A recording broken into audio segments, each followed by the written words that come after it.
நாட்டில் நல்லவங்க ஒருத்தர் 2 பேர் இருக்கிறதுனால தாங்க மழையே பெய்யுது அப்படின்னு சொல்கிறது உண்டு. நல்லார் ஒருவர் உளரேல் அவர் பொருட்டு எல்லாருக்கும் பெய்யும் மழை. சில சமயம் ரொம்ப பேர் திடீர்னு நல்லவங்களாகிடுவாங்க போல இருக்கு. அதனால தான் விடாமல் பேய் மழையாக கொட்டி தீர்த்துடுது. எல்லாரும் நல்லவங்களாகிட்டா உலகமே தாங்காது போல இருக்க. அப்பப்போ ஒருத்தர் 2 பேர் நல்லவங்களாகணும். அப்போ தான் சீராக மழை பெய்யும். மாதத்துக்கு 3 பேர் நல்லவங்களானா மாதம் மும்மாரி பொழியும். இதெல்லாம் வேடிக்கை பேச்சு. இப்போ இதெல்லாம் ஒரு பக்கம் இருக்கட்டும். இப்போ விஷயத்துக்கு வருவோம். ஒரு கும்பலில் நல்லவன் யார் அப்படிங்கிறத எப்படி கண்டுபிடிக்கிறது? இதுக்கு ஒரு வேடிக்கை கதை உண்டு. என்னுடைய நண்பர் ஒருத்தருக்கு அவங்க பாட்டியம்மா சொன்ன கதையும் அது. அது என்ன கதைன்னா, ஒரு ஊரில் ஒரு சமயம் பலமான மழை பெய்ய ஆரம்பிச்சுட்டு தான். இடி மின்னல் ரொம்ப கடுமையாக இருந்திருக்குது. ஆரம்பித்த மழை வர வர கடுமையாக ஆகிட்டு இருக்குதே தவிர நிற்கிற பாடாக தெரியல. ஊர் ஜனங்கள்லாம் பார்த்தாங்க. இதுக்கு மேலேயும் வீட்டுக்குள்ளே இருந்தால் ஆபத்துங்கிறத புரிஞ்சுக்கிட்டாங்க. ஏன்னா வீடெல்லாம் இடிஞ்சி விழுந்துருமோங்கிற பயம். உடனே எல்லாரும் புறப்பட்டு ஊருக்கு பொதுவாக இருந்த ஒரு மண்டபத்தில் போய் தங்கிக்கிட்டாங்க. மின்னல் கடுமையாக இருந்தது. இடி எந்த நேரத்துலையும் விழலாம்ங்கிற நிலைமை. எப்போ விழலாம்னு பார்த்துக்கிட்டு இருக்குது. அந்த மண்டபத்தில் இருந்த ஜனங்கள் மனசுக்குள்ளே ஒரு பயம். நம்ம கூட்டத்தில் யாராவது ஒரு கெட்டவன் பாவம் பண்ணவன் இருந்தால் கூட இடி இந்த மண்டபத்தில் விழுந்துரும். அது எல்லாருக்கும் ஆபத்து அப்படின்னு நினச்சாங்க. சரி, இதுக்கு என்ன பண்ணலாம் அப்படின்னு யோசனை பண்ணாங்க. அந்த கூட்டத்தில் ஒரு பெரியவர் இருந்தார். அவர் ஒரு யோசனை சொன்னார். இதை பாருங்கள், அதுக்கு ஒரு வழி இருக்குது. அதோ எதிர்த்தாப்புல கொஞ்சம் தூரத்தில் ஒரு உயரமாக மரம் ஒன்று இருக்குது பாருங்கள். பொதுவாக இடி சுலபமாக விழறது அது மாதிரி உயரமான மரத்தில் தான். நம்ம கூட்டத்தில் இருக்கிறவங்க எல்லாரும் ஒவ்வொருத்தராக போய் அந்த மரத்தை தொட்டு விட்டு திரும்பி வந்துடணும். நம்மள பாவம் பண்ணவன் யாரோ அவன் அந்த மரத்தை தொடுற சமயத்தில் இடி விழுந்துடும். அவன் மட்டும் போயிடுவான். மண்டபத்தில் இருக்கிற நாமெல்லாம் பொழைச்சிக்கலாம் அப்படின்னு ஐடியா கொடுத்தார் அந்த பெரியவர். இது நல்ல யோசனையாக பட்டது. எல்லாரும் ஒத்துக்கிட்டாங்க. ஒவ்வொருத்தராக போய் அந்த மரத்தை தொட்டு விட்டு திரும்பி வந்தாங்க. இடி எதுவும் விழலை. இன்னமும் பாவம் பண்ண ஆசாமி அதை போய் தொடலை போல இருக்கு அப்படின்னு நினச்சிக்கிட்டாங்க. ஒவ்வொருத்தராக போகிறாங்க. எல்லாரும் போய் தொட்டு விட்டு வந்தாச்சு. இன்னும் ஒரே ஒரு ஆசாமி தான் பாக்கி. கடைசியாக இருந்த அந்த ஆள் பயந்துட்டான். இது வரைக்கும் இடி விழலைன்னா இப்போ என்ன அர்த்தம்? இப்போ நாம தான் பாக்கி, நாம தான் தப்பு பண்ண ஆள் போல இருக்குது அப்படின்னு நினச்சிட்டான். அதனால் துணிச்சலாக போய் தொடுறதுக்கு பயந்தான். தயங்கிக்கிட்டே இருந்தான். இருந்தாலும் மற்றவங்கள்லாம் சும்மா இருப்பாங்களா? கட்டாயப்படுத்தி கழுத்தை பிடிச்சி தள்ளாத குறையா அவனை தள்ளி விட்டாங்க. போய் தொட்டுட்டு வாடான்னு. அவன் நடுங்கிட்டே போய் அந்த மரத்தை தொட்டான். அதே வினாடி ஒரு பயங்கரமான மின்னல் இடி விழுந்துட்டுது. எங்கே விழுந்தது தெரியுமா? அந்த ஆள் மேலே இல்லை, மண்டபத்தில் விழுந்தது. மண்டபத்தில் இருந்தவங்க பூரா காலி. அந்த ஒரு ஆள் மட்டும் புழைச்சிக்கிட்டான். இந்த ஒரு ஆளை காப்பாற்றுறதுக்காக தான் இடி மண்டபத்தில் விழாமல் இருந்திருக்குது. இதுதான் கதை. அதனால் நல்லவங்க எப்படியும் தப்பிச்சுக்குவாங்க அப்படிங்கிறது ஒரு நீதி. ஒருத்தன் அப்படி தான் தெருவில் நடந்து போய்கிட்டு இருந்தான். ரொம்ப நல்லவன். எதிரில் ஒருத்தன் சைக்கிளில் வந்துக்கிட்டு இருந்தான். அதில் மோதி இவன் கீழே விழுந்துட்டான். சைக்கிள்காரன் உடனே இறங்கி இவனை தூக்கி விட்டான். இவன் எழுந்திரிச்சு அவனை முறைச்சி பார்த்தான். அப்படி பார்க்காதீங்க சார், நீங்கள் ரொம்ப புண்ணியம் பண்ணியிருக்கீங்க, அதுதான் இப்போ சைக்கிளில் மோதிக்கிட்டீங்க அப்படின்றான். என்ன அப்படி சொல்கிறேன் நான்? இவன் 10 நிமிஷத்துக்கு முன்னாடி நான் லாரி ஓட்டிகிட்டு வந்தேன், அப்போ நீங்கள் எதிரில் வந்திருந்தீங்கன்னா என்ன ஆயிருக்கும் அப்படின்னானா அவன்.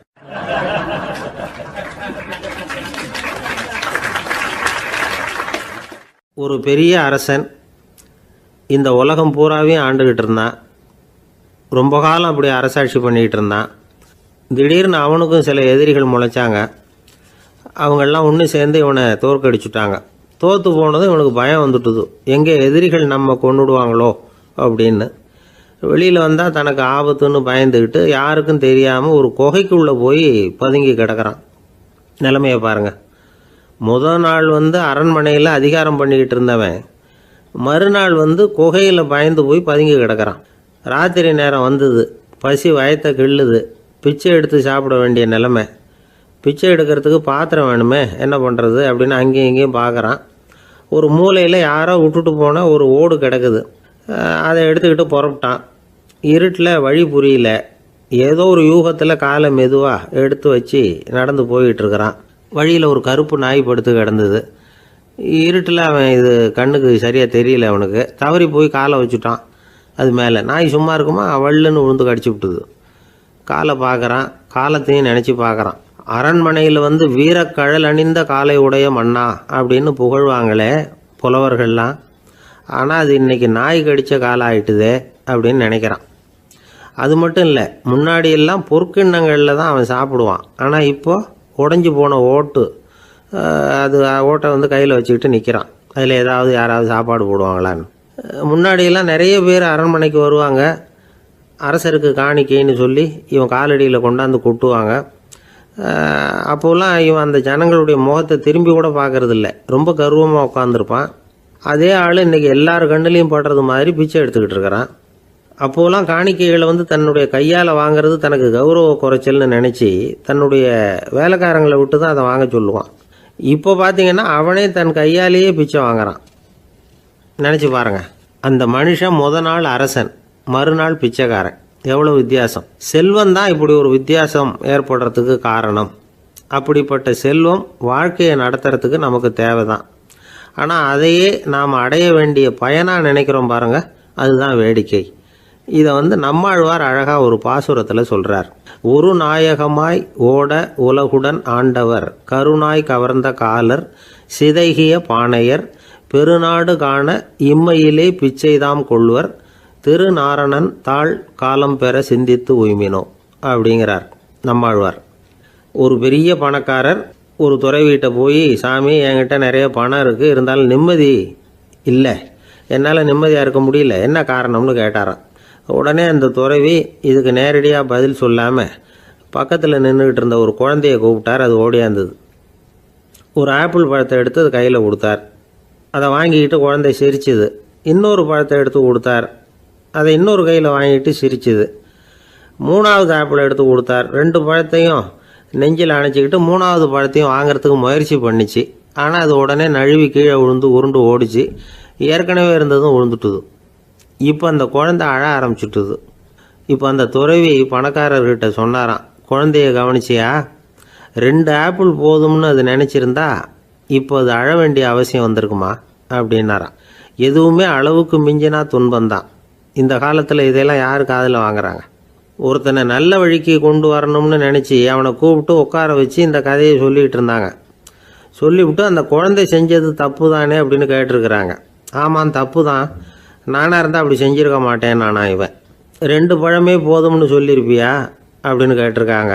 அப்படி இல்லைங்க, அவர் கொடுக்க கொடுக்க ஒவ்வொரு பழமாக வாங்கி பின்னாடி வச்சுட்டு மறுபடியும் கையை நீட்டுவேன் அப்படிங்கிறானா. இவெல்லாம் எந்த காலத்தில் திருந்துறது?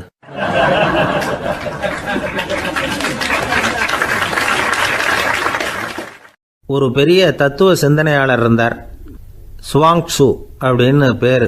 அவருடைய மனைவி ஒரு நாள் திடீர்னு காலமாயிட்டாங்க. ஐயோ பாவம், அவர் ரொம்ப வருத்தப்படுவார், போய் ஆறுதலாக 4 வார்த்தை பேசிவிட்டு வரலாம் அப்படின்னு நினச்சிக்கிட்டு நிறைய பேர் அவரை தேடிட்டு வந்தாங்களாம். வந்தவங்களுக்கு ஆச்சரியம், ஏன்னா இவர் வருத்தப்பட்டுக்கிட்டு இருப்பார் அப்படின்னு தானே எதிர்பார்த்தாங்க. அப்படி இல்லை, தாளம் போட்டுக்கிட்டு உட்காந்துருக்கிறார். தாளத்துக்கு தகுந்த மாதிரி பாட்டு வேற பாடிக்கிட்டு இருக்கிறார். என்ன மனுஷன் அவர், கொஞ்சம் கூட கவலை இல்லாமல் இப்படி இருக்கிறாரு அப்படின்னு நினச்சாங்க. ஒருத்தர் துணிஞ்சு அவர்கிட்ட கேட்டுவிட்டார், என்னங்க இது இப்படி அப்படின்னு.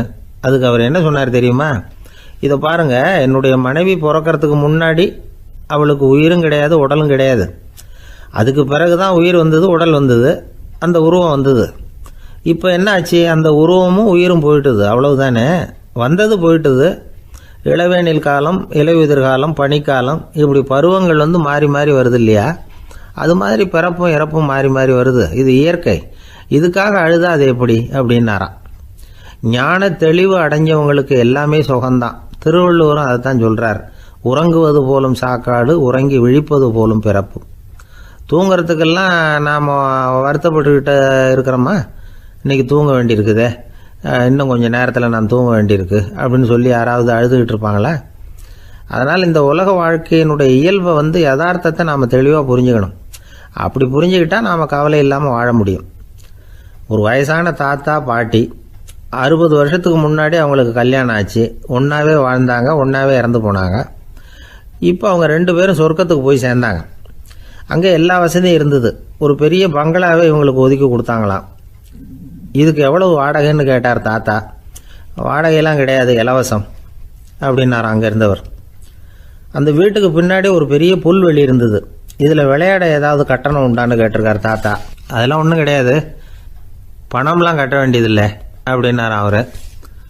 பக்கத்தில் ஹோட்டல் மாதிரி ஒரு பெரிய கட்டடம், உள்ள சாப்பாட்டு மேஜைகள், அது மேலே விதவிதமான பலகாரங்கள். சாப்பாட்டுக்கெல்லாம் எவ்வளவு அப்படின்னு விசாரிச்சாராம் தாத்தா.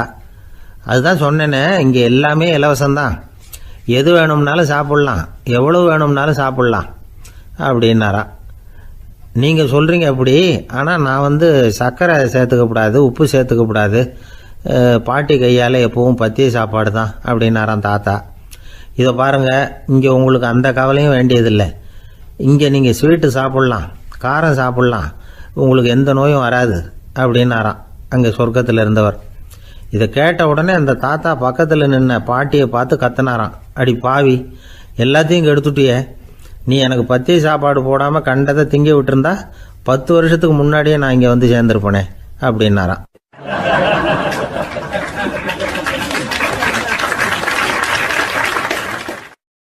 ஒரு நாள் ஒரு 10-15 பள்ளிக்கூடத்து பிள்ளைங்க தேடிட்டு வந்தாங்க. உங்களை பார்த்துட்டு தான் போகணும், அதுக்காக தான் வந்திருக்கோம்னாங்க. என்ன விஷயம்னு கேட்டோம். நாங்கள்லாம் கூடி ஒரு முடிவு பண்ணியிருக்கிறோம், அதை உங்ககிட்ட சொல்லணும் அப்படின்னாங்க. அதுவும் ஒரு வாண்டு பையன் அதை சொன்னான். என்ன முடிவு அது அப்படின்னு கேட்டோம் ரொம்ப ஆர்வமாக. அதை இப்போ சொல்ல மாட்டோம், எங்களுக்கு பிடிக்கிற மாதிரி ஏதாவது ஒரு தகவல் சொன்னால் அதுக்கப்புறம் நாங்கள் அதை சொல்கிறோம் அப்படின்னா அந்த வாண்டு பையன். சரி, சின்ன பையன்கிட்ட இன்றைக்கி வசமாக மாட்டிக்கிட்டோம் அப்படின்னு நினச்சிக்கிட்டு அவங்களுக்கு தகுந்த மாதிரி ஒரு கதை சொல்ல ஆரம்பித்தோம். அது என்ன கதைன்னா, ஒரு பெரிய காடு, அதில் பலவிதமான மிருகங்கள். அந்த காட்டுக்கு ஒரு சிங்கம்தான் ராஜா. எப்பவும் காட்டுக்கு அது தானே ராஜா. ஒரு பெரிய யானைக்கு இது பொறுக்கலை. என்ன இது, எப்போ பார்த்தாலும் இங்கே சிங்கத்துக்கே ராஜா பதவி கிடைக்கிது, நான்லாம் எவ்வளவு பலசாலியாக இருக்கிறேன், அப்படி இருந்தும் எனக்கு அந்த பதவி கிடைக்கலையே அப்படின்னு தனக்குள்ளே பொறுமிக்கிட்டே இருந்தது. ராஜா பதவியை நினச்சி ரொம்ப ஏக்கம், அதுக்கு பதவி மோகம். இந்த சமயம் பார்த்து ஒரு குள்ள நரி கூட்டம் அதை தேடிட்டு வந்தது. ஐயா பெரியவங்களே, நீங்கள் இந்த காட்டுக்கு ராஜாவாக இருக்க ஆசைப்படுறீங்க, அதில் ஒன்றும் தப்பு இல்லை. ஆனால் அதுக்கு முன்னாடி நீங்கள் எங்கள் கூட்டத்துக்கு கொஞ்ச நாள் தலைவராக இருங்க, அதாவது ராஜாவாக இருங்களேன், உங்களுக்கும் ஒரு ட்ரைனிங் கிடைச்சது மாதிரி இருக்கும் அப்படின்னு சொல்லியிருக்குது இந்த கூட்டம், குள்ள நரி கூட்டம். இதை கேட்ட உடனே யானைக்கு ரொம்ப சந்தோஷம் தாங்கலை. அதுதான் எப்போன்னு பதவிக்காக காத்துக்கிட்டு இருக்குதே.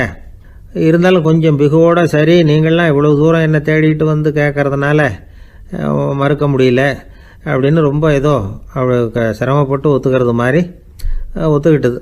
ஏதோ உங்கள் ஆசைக்கு கட்டுப்படுறேன், கொஞ்ச நாள் உங்கள் கூட்டத்துக்கு ராஜாவாக இருக்கிறதுக்கு சம்மதிக்கிறேன் அப்படின்னுது. உடனே அந்த யானை ராஜ நட போட ஆரம்பிச்சிட்டுது. யானை சாதாரணமாக நடந்தாவே எப்படி இருக்குங்கிறது நமக்கு தெரியும். அதுவே ராஜ நடந்தால் எப்படி இருக்கும் கற்பனை பண்ணி பாருங்கள். யானை முன்னாடி கம்பீரமாக போய்கிட்டு இருக்குது, தலைவர் இல்லையா, அதனால் குள்ள நரிகள்லாம் ரொம்ப அடக்கமாக அது பின்னாடி அணிவகுத்து போயிட்டு இருக்குது. ராஜா வாழ்க, மன்னர் வாழ்க அப்படின்னு கோஷம் வேற. யானைக்கு தலைகால் புரியல, அவ்வளவு சந்தோஷம். அந்த யானைக்கு செருக்கு, ஆணவம் எல்லாம் ஏற்பட்டு போச்சு. அதுக்கப்புறம் அது தரையை பார்க்குமா, நிமிர்ந்து நடக்க ஆரம்பிச்சுட்டுது. தரையை பார்க்குறதே இல்லை. அப்படி போயிட்டுருக்கிறப்போ ஒரு சதுப்பு நிலத்தில் திடீர்னு காலை வச்சுட்டுது. அவ்வளோதான், கால் உள்ளே போட்டுது. இன்னொரு காலை எடுத்து வச்சுது, அதுவும் உள்ளே போட்டுது. அந்த 2 காலையும் எடுக்கிறதுக்காக அடுத்த 2 காலையும் அழுத்திச்சு, அதுவும் உள்ளே போக ஆரம்பிச்சுட்டுது. இப்போ 4 காலம் வசமாக சேத்துல அழுந்தி போச்சு, எடுக்க முடியல. குள்ள நரிகள்லாம் அதை சுற்றி சுற்றி வந்தது. சிலது சுற்றி நின்று டான்ஸ் ஆட ஆரம்பிச்சுட்டுது யானையை பார்த்துட்டு. இதை யானை பார்த்தது. என்ன இது தலைவர், நான் தவிச்சிக்கிட்டு இருக்கிறேன், தொண்டர்கள்லாம் சுற்றி நின்று வேடிக்கை பார்த்துக்கிட்டு இருக்கிறீங்க, டான்ஸ் ஆடுறீங்க அப்படின்னு கேட்டுதான். தொண்டர்களே, தலைவர் நான் தவிச்சிக்கிட்டு இருக்கிறது உங்களுக்கு தெரியலையா? இப்போ உடனே உங்கள் தலைவரை காப்பாற்ற வேண்டியது உங்கள் கடமை இல்லையா அப்படின்னு கத்துச்சான் அந்த யானை. குள்ள நரிகளில் ஒன்று முன்னாடி நின்று அந்த யானையை பார்த்து தான், தலைவரே எங்களுக்கு ரொம்ப நாளாக ஒரு ஆசை, அந்த ஆசையை நிறைவேற்றிக்கிறதுக்காகத்தான் உங்களை எங்கள் தலைவராக ஏற்றுக்கிறோம்னு சொன்னோம் அப்படின்னு தான். என்ன ஆசைன்னு கேட்டிருக்கு யானை. யானை கறி சாப்பிட்டு பார்க்கணுங்கிறது எங்களுக்கு ரொம்ப நாளாக ஆசை, அது இன்றைக்கி தான் நிறைவேற போகுது அப்படின்னு தான் அந்த நரி. இதை கேட்ட உடனே அந்த யானை அப்படியே மூர்ச்சி ஆகிட்டு தான். நரிகள்லாம் அது மேலே ஏறி குதற ஆரம்பிச்சுட்டு தான். பதவி மேலே இருந்த பேராசை அந்த பலசாலியான யானையையே மாட்டி விட்டுட்டுது பார்த்தீங்களா அப்படின்னு சொல்லி முடித்தோம் இந்த கதையை அந்த சின்ன பிள்ளைங்கக்கிட்ட. சரிங்க, இப்போ நாங்கள் உங்களை தேடி வந்த விஷயம் என்னங்கிறத சொல்லவா அப்படின்னா ஒரு வாண்டு பையன். சீக்கிரம் சொல்லு தம்பி, சஸ்பென்ஸ் தாங்கலை அப்படின்னோம். அவன் மெதுவாக, எங்களை பார்த்து சொல்கிறான், எங்களுக்கு கொஞ்ச நாள் நீங்கள் தலைவராக இருந்தால் தேவையில்லை அப்படின்னா.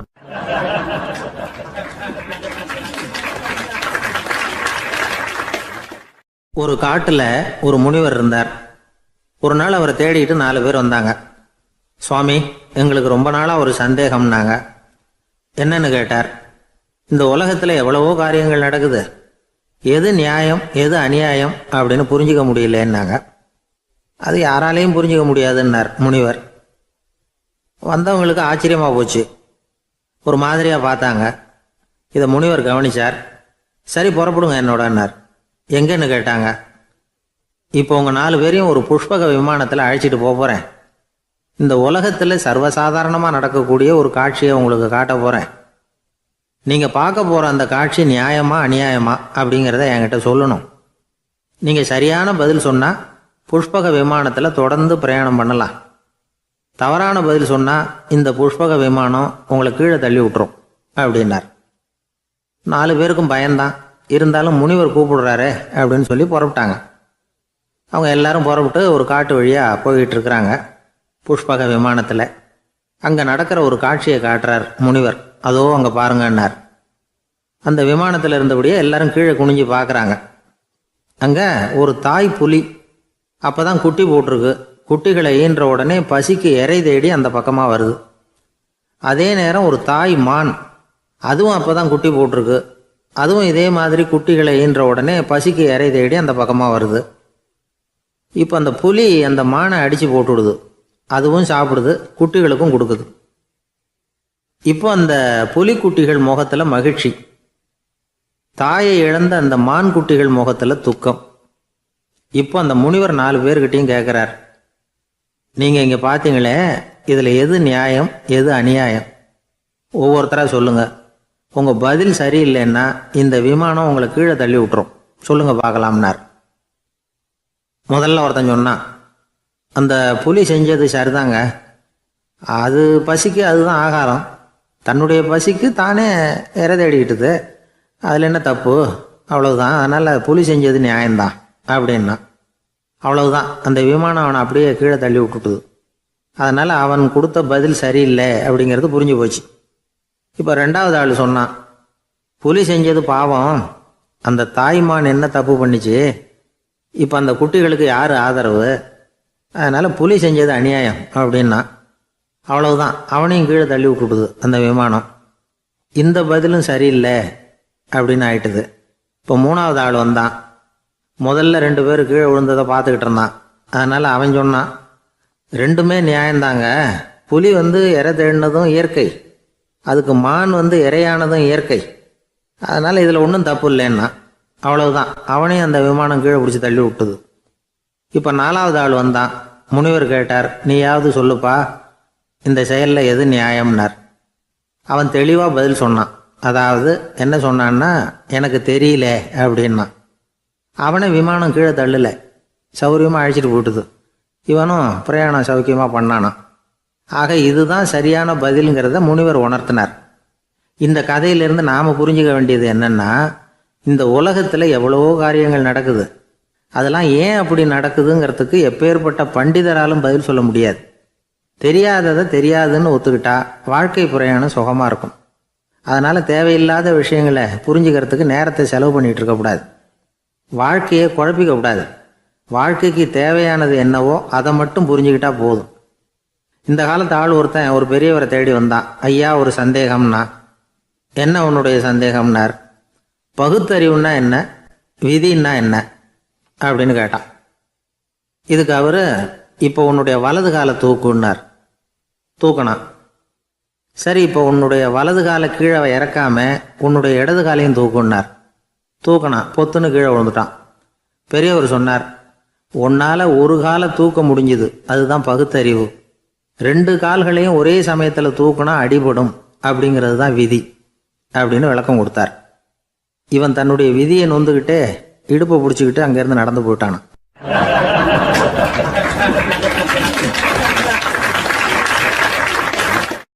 ஒரு ஊரில் ஒரு கோயில் இருந்தது. ரொம்ப பழைய கோயில். உள்ளே போகிறதுக்கே பயமாக இருக்கும். எந்த நேரத்தில் இடிஞ்சு விழுந்துருமோ அப்படிங்கிற பயம். அப்படி இருந்ததுனால யாரும் துணிஞ்சு சாமி கும்பிடுறதுக்கு அங்கே போகிறதில்ல. கோயிலுக்கு வர்ற கூட்டம் கொஞ்சம் கொஞ்சமாக குறைய ஆரம்பிச்சுட்டுது. கோயில் நிர்வாகிகள் எல்லாரும் கூடி உட்காந்து பேசினாங்க. என்ன பண்ணலாம்னு யோசனை பண்ணாங்க. எந்த இடம் மோசமாக இருக்கோ அந்த இடத்த பழுது பார்த்தாங்க. அங்கே எங்கே வர்ணத்தை பூசி கொஞ்சம் அழகுபடுத்தி பார்த்தாங்க. ஏதோ இந்த ஊரில் கோயில்னு ஒன்று இருக்குது, அது மக்களுக்கு தெரியணும் அப்படிங்கிறதுக்காகத்தான் இப்படிலாம் பண்ணாங்க. இருந்தாலும் கோவில் இருக்கிற நிலைமை மக்களுக்கு தெரியும். அதனால் அங்கே வர்றது குறைச்சிக்கிட்டாங்க அவங்க. ஒரு கட்டத்தில் யாருமே வர்றதில்லை. நிலைமை அந்த அளவுக்கு ஆயிட்டுது. மறுபடியும் கோவில் நிர்வாகிகள் கூட்டம் நடந்தது. இந்த கூட்டம் கூட கோயிலுக்கு உள்ளே நடக்கலை, இடிஞ்சு விழுந்துருமோங்கிற பயம். அதனால் வெளியில் தான் உட்காந்து கூட்டத்தை நடத்தினாங்க. ஏன்னா உள்ளே போகிறதுக்கு அவங்களுக்கும் துணிச்சல் கிடையாது. எந்த நேரமும் விழுந்துரும் போல் இருந்தது அது. அது வழியாக போகிறவங்க கூட வேகமாக அந்த இடத்த கடந்து போக ஆரம்பிச்சிட்டாங்க. கோவில் நிர்வாகிகள் வெளியில் உட்காந்து கூட்டம் போட்டாங்க இல்லையா, அந்த கூட்டத்தில் 4 தீர்மானங்களை நிறைவேற்றினாங்க. அது என்ன 4 தீர்மானம்னா, முதல் தீர்மானம், இந்த கோவிலை இடிப்பது அப்படிங்கிற முடிவை இந்த கமிட்டி மிகவும் வருத்தத்துடன் ஏற்றுக்கொள்ளுகிறது அப்படின்னு நிறைவேற்றினாங்க. இதுக்கு பதிலாக இன்னொரு கோவிலை உடனடியாக கட்டி முடிச்சுடணுங்கிறது 2வது தீர்மானம். 3வது தீர்மானம் என்ன தெரியுமா? பழைய கோவிலின் கதவுகள், அதிலிருந்து பிரித்து எடுக்கிற செங்கல், இதையே புது கோவில் கட்டுவதற்கு பயன்படுத்தி கொள்ள வேண்டியது. பழைய கோவில் இருந்த மாதிரியே அதே வடிவத்தில் புது கோவிலையும் கட்ட வேண்டியது. பழைய கோவிலின் அஸ்திவாரத்தை அப்படியே வச்சுக்கிட்டு அதுக்கு மேலே நாம் கோவிலை கட்டிக்க வேண்டியது. இதுதான் 3வது தீர்மானம். இதையும் கமிட்டி முழு மனசோடு ஏற்றுக்கிட்டது. இது வரைக்கும் சரி. இப்போ அந்த கமிட்டி 4வதாக ஒரு முக்கியமான தீர்மானத்தை கொண்டுகிட்டு வந்து அதையும் ஏகமனதாக நிறைவேற்றி விட்டது. அது என்ன தீர்மானம்னா, புதிய கோவில் கட்டி முடிக்கிற வரைக்கும் பழைய கோவிலை இடிக்கிறதில்லை அப்படிங்கிற தீர்மானம். எப்படி இருக்குது பாருங்க இது. பழசை இடிக்காத வரையில் அதே இடத்துல புதுசாக எப்படி கட்ட முடியும்? பல விஷயங்களில் நாம் நடந்துக்கிற முறையும் இப்படி தான் இருக்குதான். வாழ்க்கையில் முன்னேறணும்னு ஆசைப்படுவோம். அதே நேரத்தில் அந்த முன்னேற்றத்துக்கு எது தடையாக இருக்கோ அதை விட்டு விடுறதுக்கும் மனசு வராது. வெளிநாட்டில் ஒரு பெரிய விருந்து நடந்துக்கிட்டு இருந்துதான். எல்லாரும் மது கோப்பையும் கையுமா அலைஞ்சிக்கிட்டு இருக்கிறாங்க. ஒருத்தர் மட்டும் கையில் எதுவும் இல்லாமல் ரொம்ப நல்ல பிள்ளையா சாதுவா ஒரு ஓரமாக தனியாக உட்காந்துருக்கிறார். அவர்கிட்ட நெருங்கி வாங்க மது சாப்பிட்லாம் அப்படின்னு கூப்பிட்டாங்களாம்.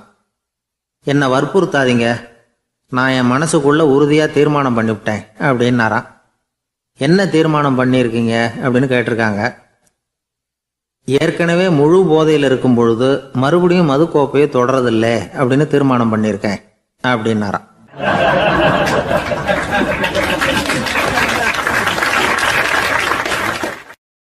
ஒரு ஊரில் ஒரு பெரியவர் இருந்தார். ஒரு நாள் அவரை தேடி ஒருத்தர் வந்தார். ஐயா, நான் கடவுளை பரிபூர்ணமாக நம்புகிறேன் அப்படின்னார். சரி, அந்த நம்பிக்கை உனக்கு எப்படி வந்ததுன்னு கேட்டார் இவர். அவர் சொல்ல ஆரம்பித்தார். ஐயா, எனக்கு கல்யாணம் ஆகி 10 வருஷம் ஆச்சு. ஆனாலும் குழந்தை பாக்கியம் இல்லை. அதுக்கு என்ன காரணமாக இருக்கும்னு நான் யோசனை பண்ணிகிட்டு இருந்தப்போ நண்பர் ஒருத்தர் ஒரு ஆலோசனை சொன்னார். உனக்கு மதப்பற்று இல்லை, எந்த கடவுளையுமே நம்ப மாட்டேங்கிற, அதுதான் காரணம். கடவுளை நம்பு, உனக்கு குழந்தை பாக்கியம் கிடைக்கும் அப்படின்னார். அவர் அப்படி சொன்னாரே தவிர எனக்கு சந்தேகம்தான். இருந்தாலும் அவர் சொன்னபடியும் நடந்து தான் பார்ப்போமே அப்படின்னு முடிவு பண்ணேன். கடவுளை நம்ப ஆரம்பித்தேன். அந்த வருஷமே அழகான ஆண் குழந்தை பிறந்தது. எல்லாம் இறைவன் அருள் அப்படின்னார். இவர் இப்படி சொன்னதை கேட்டதும் அந்த பெரியவர் சொன்னார், நீ சொல்கிறதெல்லாம் சரிதான். இருந்தாலும் இந்த காலத்தில் எந்த ஒரு காரியமாக இருந்தாலும் அதை சோதனை செஞ்சு பார்த்துட்டு தான் ஒரு முடிவுக்கு வந்து சேர முடியும். அறிவுபூர்வமான முடிவு அதுவாக தான் இருக்கும்.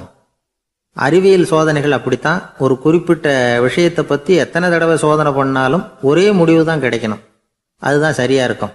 அதனால் இப்போ மறுபடியும் ஒரு சோதனைன்னார். என்ன செய்யணும் அப்படின்னு கேட்டார் இவர். கடவுள்கிட்ட ஒரு பெண் குழந்தை வேணும்னு கேளு.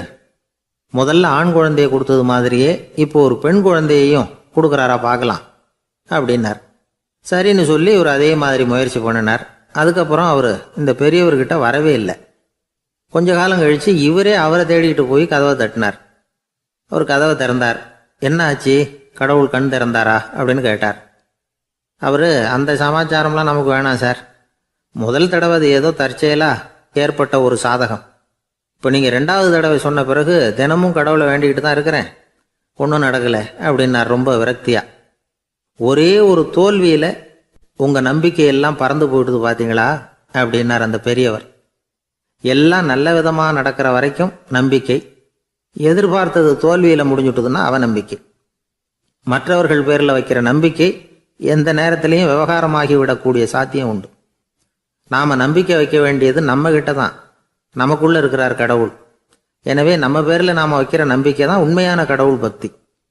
நிபந்தனையற்ற நம்பிக்கையாக அது இருக்கணும். எல்லாம் நல்லபடியாக நடந்துக்கிட்டு இருந்தால் எந்த முட்டாளுக்கும் நம்பிக்கை வரத்தான் செய்யும் அப்படிங்கிறது ஒரு பெரிய ஒரு கருத்து. தியானத்தின் மூலமாக தான் உனக்குள்ள ஆழமாக தோண்டுனா உன்னுடைய அடி ஆழத்தில் நம்பிக்கை அப்படி ஊற்றெடுக்கும், அதை பார்க்க முடியும் அப்படிங்கிறது பெரியவர்கள் சிந்தனை. ஒரு குழந்தை அப்பாவை பார்த்து என்னப்பா பண்ணுறேன்னு கேட்டுதான். பிரார்த்தனை பண்ணிகிட்டு இருக்கிறேன்னாரான் அப்பா. பிரார்த்தனை பண்ணுனா என்ன கிடைக்கும் அப்படின்னு கேட்டுதான் குழந்தை. எல்லாம் கிடைக்கும் அப்படின்னாரான் அப்பா.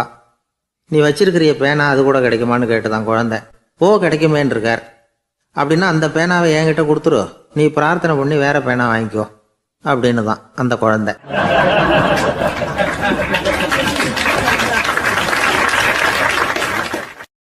ஒரு ஊரில் ஒரு குரு இருந்தார், ஜென் குரு. அவரை தேடிட்டு ஒரு மன்னர் வந்தார். வந்தவர் ஜப்பான் மன்னர். தோட்டக்கலையை பற்றி தெரிஞ்சுட்டு போகிறதுக்காக அவர் வந்தார். எப்படி தோட்டம் அமைக்கிறது அப்படிங்கிறத பற்றி அந்த குரு விவரமாக சொல்லி கொடுத்தாரு. ஒரு நாள் 2 நாள் இல்லை, 3 வருஷம் கற்றுக் கொடுத்தார். அதுக்கப்புறம் சொன்னார், நான் கற்றுக் கொடுத்துட்டேன், இனிமேல் நீங்கள் போகலாம், போய் தோட்டம் அமைக்கலாம். அதுதான் உங்களுக்கு பரிசை. தோட்டம் அமைச்ச பிறகு சொல்லி அனுப்புங்க, நான் பார்க்குறேன். நீங்கள் இங்கே என்னவெல்லாம் கற்றுக்கிட்டீங்களோ அதையெல்லாம் அங்கே செயல்முறையில் செஞ்சு காட்டுங்க அப்படின்னு சொல்லி அனுப்பி வச்சார். மன்னர் போனார். அரண்மனைக்கு பக்கத்திலேயே ஒரு பெரிய தோட்டத்தை உண்டு பண்ணினார்.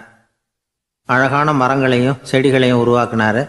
கிட்டத்தட்ட 1000 தோட்டக்காரர்களை பயன்படுத்தி 3 வருஷங்கள் முயற்சி பண்ணி அந்த அழகான தோட்டத்தை உருவாக்கினார். குருகிட்ட இருந்து செய்தி வந்தது, நாளைக்கு தோட்டத்தை பார்க்குறேன் அப்படின்னு. மன்னர் உடனே சுறுசுறுப்பாயிட்டார். முதல் நாளே தோட்டத்தை சுத்தப்படுத்தினார். ராத்திரி பூரா யாரும் தூங்கலை. எல்லாருக்கும் தோட்டத்தை ஒழுங்குபடுத்துகிற வேலை. அது அந்தந்த இடத்துல ஒழுங்காக இருக்குதா அப்படின்னு சரி பார்த்தாங்க. ஒரு தவறும் இல்லாத வகையில் அதை ஒழுங்குபடுத்தினாங்க. மறுநாள் குரு வந்தார், தோட்டத்தை பார்த்தார். அவருக்கு கோபம் வந்துட்டுது. மன்னருக்கு ஆச்சரியம், எப்பவும் சிரிச்சுக்கிட்டே இருக்கிறவர் இப்போ எப்படி இருக்கிறாரே அப்படின்னு. மெதுவாக குருக்கிட்ட போய் எல்லாம் சரியாக தானே இருக்குது அப்படின்னார். எல்லாம் சரிதான், ஆனாலும் எங்கே அந்த பொன்னிற காற்று அப்படின்னார். உதிர்ந்த இலைகள், பொன் மஞ்சள் நிற இலைகள் காற்றில் அப்படி புரண்டு ஓடுவதை நான் பார்க்க முடியவில்லையே அப்படின்னாராம். அது இல்லாமல் இந்த தோட்டம் உயிரோட்டம் உள்ளதாக இருக்காது, இதில் பாடல் இல்லை, ஆடல் இல்லை, அதெல்லாம் இல்லாமல் இந்த தோட்டம் ரொம்பவும் செயற்கையாக தெரியுதேன்னாராம். மன்னர் இப்போ தான் யோசனை பண்ணார். கீழே கிடந்த காஞ்சி போன இலைகள் மட்டும் இல்லை, மரத்தில் இருந்த காஞ்சி போன இலைகளையும் அப்புறப்படுத்தி சுத்தமாக வச்சிருக்கிறார். இறப்பும் வாழ்க்கையினுடைய ஒரு பகுதி தான். மரணம்ங்கிறது வாழ்க்கைக்கு எதிரானது அல்ல, அதை நிரப்பும் ஒரு பகுதி தான் அது. மரணம் இல்லையில் வாழ்க்கையே இல்லை அப்படிங்கிறது பெரியவங்க கருத்து. இப்போ அந்த தோட்டம் அழகாக தான் இருக்குது, இருந்தாலும் அது ஒரு ஓவியம் மாதிரி உயிர் இல்லாமல் இருக்கு. குரு ஒரு வாளியை கையில் எடுத்துக்கிட்டார். தோட்டத்தை விட்டு வெளியில் போனார். ஏற்கனவே வீசி எறிந்த அந்த சருகுகளை எல்லாம் அள்ளி கொண்டுகிட்டு வந்தார். உள்ள எல்லா இடங்கள்லையும் அதை வீசினார். உடனே காற்று அந்த காய்ந்த சருகுகளையும் பழுத்த இலைகளையும் அசைக்க ஆரம்பிச்சுட்டுது. இப்போ அங்கே சலசல சத்தம், சங்கீதம், இலைகளின் நடனம். ஓவியம் மாதிரி இருந்த அந்த தோட்டத்துக்கு இப்போ உயிர் வந்துட்டுது. இதுதான் அந்த பொன்னான காற்று அப்படின்னாராம் குரு. மன்னருக்கு புரிஞ்சுது. மிகப்பெரிய ஜென் கேள்வி ஒன்று உண்டு. உம்மான் அப்படிங்கிற ஒரு பெரிய குருவை பார்த்து துறவி ஒருத்தர் கேட்டாராம், இலைகள் எல்லாம் கீழே விழுந்து மரங்கள் மொட்டையாக இருக்கும் பொழுது என்ன நடக்கும்? இதுதான் கேள்வி. இதுக்கு உம்மான் சொன்ன பதில் பொன்னான காற்று, தி கோல்டன் விண்ட் அப்படின்னாராம். இதுக்கு என்ன விளக்கம்னா, உன்னுடைய எண்ணங்கள் எல்லாம் உன்னுடைய மனசிலிருந்து கீழே விழுந்து உனது உள்ளுணர்வானது மொட்டையாக நிற்கும் நிலைதான் அது. உனது வேர்களின் அருகில் காற்று வீசுகிறது. எல்லா எண்ணங்களும் உன்னிலிருந்து வெகு தூரத்துக்கு புரண்டு கொண்டே சென்று விடுகிறது. நீ அவற்றை கடந்து விட்டால் நீ அவைகளுக்கெல்லாம் மேலெழுந்து கீழே பார்ப்பவனைப் போல நிற்க ஆரம்பித்து விடுவாய். அதுதான் தியானம் என்பது அப்படின்னு சொல்றாங்க. தியானம்ங்கிறது எண்ணத்துக்கு எதிரானதில்லை. தியானம்ங்கிறது எண்ணங்களை கடந்து செல்வது தான். அதுக்கப்புறம் நாம் பொன்னிற காற்றில் ஆட ஆரம்பிச்சிருவோம். இதுதான் பெரியவர்கள் சொல்றது. என்கிட்ட ஒருத்தர் வந்து தோட்டம் அமைக்கணும்னு யோசனை கேட்டு வந்தார். எல்லாம் சொல்லி கொடுத்தேன். செடிகள்லாம் செழிப்பாக வளரணும்னா வேர் காயாமல் பார்த்துக்குங்கோ, தினமும் தண்ணி விடுங்கோ அப்படின்னு சொல்லி அனுப்பி வச்சேன். 1 மாதம் கழித்து அவர் தோட்டத்தை பார்க்கறதுக்காக போனேன். போய் பார்த்தா எல்லா செடியும் வாடி கிடக்குது. என்னங்க இப்படி பண்ணிவிட்டீங்கன்னு. நீங்கள் சொன்னபடி தான் செஞ்சேன்னார். என்ன செஞ்சீங்கன்னு கேட்டேன். வேர் காயாமல் பார்த்துக்க சொன்னீங்க, தினமும் ஒரு தடவை எல்லா செடியையும் ஒவ்வொன்றா பிடுங்கி பார்த்து வேர் காயாமல் இருக்கா அப்படின்னு பார்த்துட்டு அதுக்கப்புறம் தண்ணி பாய்ச்சினேன், அவ்வளவுதான் அப்படின்னார்.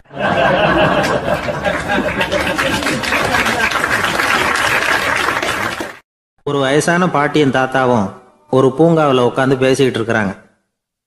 அவங்களுக்கு கல்யாணம் ஆகி 53 வருஷம் ஆச்சு. பிள்ளைங்கள்லாம் படித்து பெரிய பெரிய வேலையில் இருக்கிறாங்க. பேரன் பேத்திகளும் நல்ல நிலைமையில் இருக்கிறாங்க. இந்த தாத்தாவும் பாட்டியும் சிரித்து பேசிக்கிட்டு இருந்ததை ஒரு பெரியவர் பார்த்தார். அவருக்கு ஆச்சரியமாக இருந்தது. இந்த வயசுலேயும் இவ்வளவு அந்யோன்யமாக இவங்க பேசிக்கிட்டு இருக்கிறாங்களே அப்படின்னு நினச்சார். சரி, நேரிலேயே கேட்டுருவோமே அப்படின்னு நினச்சிக்கிட்டு கிட்ட போனார்.